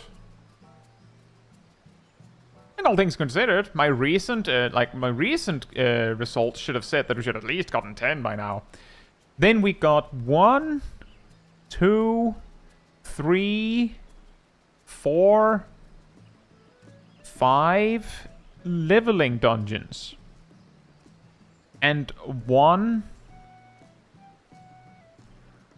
high-level dungeon, which was Wanderer's Palace, a quote-unquote high-level dungeon. Then we also had we had 1 normal trial, 2 normal trials, and then we had 1, 2, 3, 4 extremes. We had nearly 25% extreme tonight. Cultist, what do I have to do to get anti-echo? Every time you clear, you get the option to go again with anti-echo, but if you wipe, it resets. Like, I mean, we kind of tried to do that with the extreme countdown, but what you could do, Cole, is you round up a pre-made, 8 players, you go into the duty, just do it synced, just regular synced. When you beat it, you switch it to minimum item level. No echo also, I guess.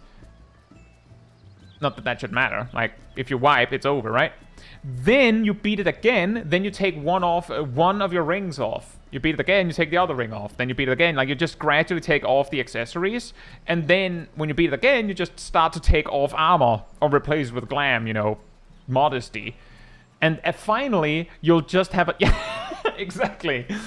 You'll just have a weapon. And I guess the one thing you could do there is, like, switch it for a worse weapon. And just swap it out for a worse weapon.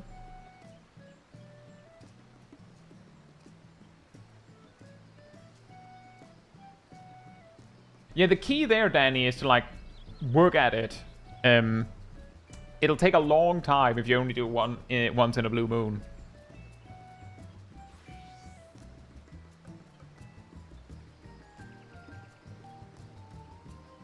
That could be a fun way to challenge an extreme.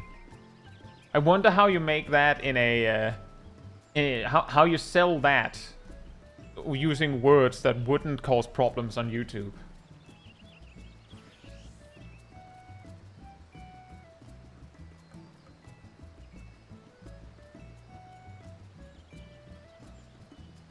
Maybe you could just call it the anti-echo challenge.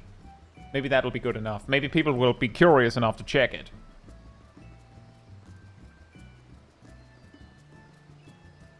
Armor break countdown? Good work. Maybe that's even more confusing. It's vicious extreme.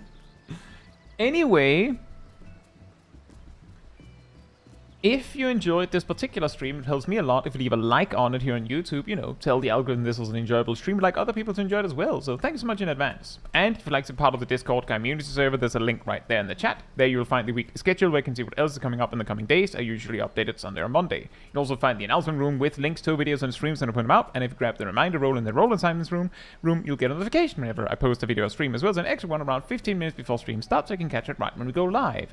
And if you'd like to support the channel even more directly, you can become a member of the channel, you can gift memberships, you can use the super chat system, or if you don't like any of that, there's also a Ko-Fi link in the description. It all helps support me.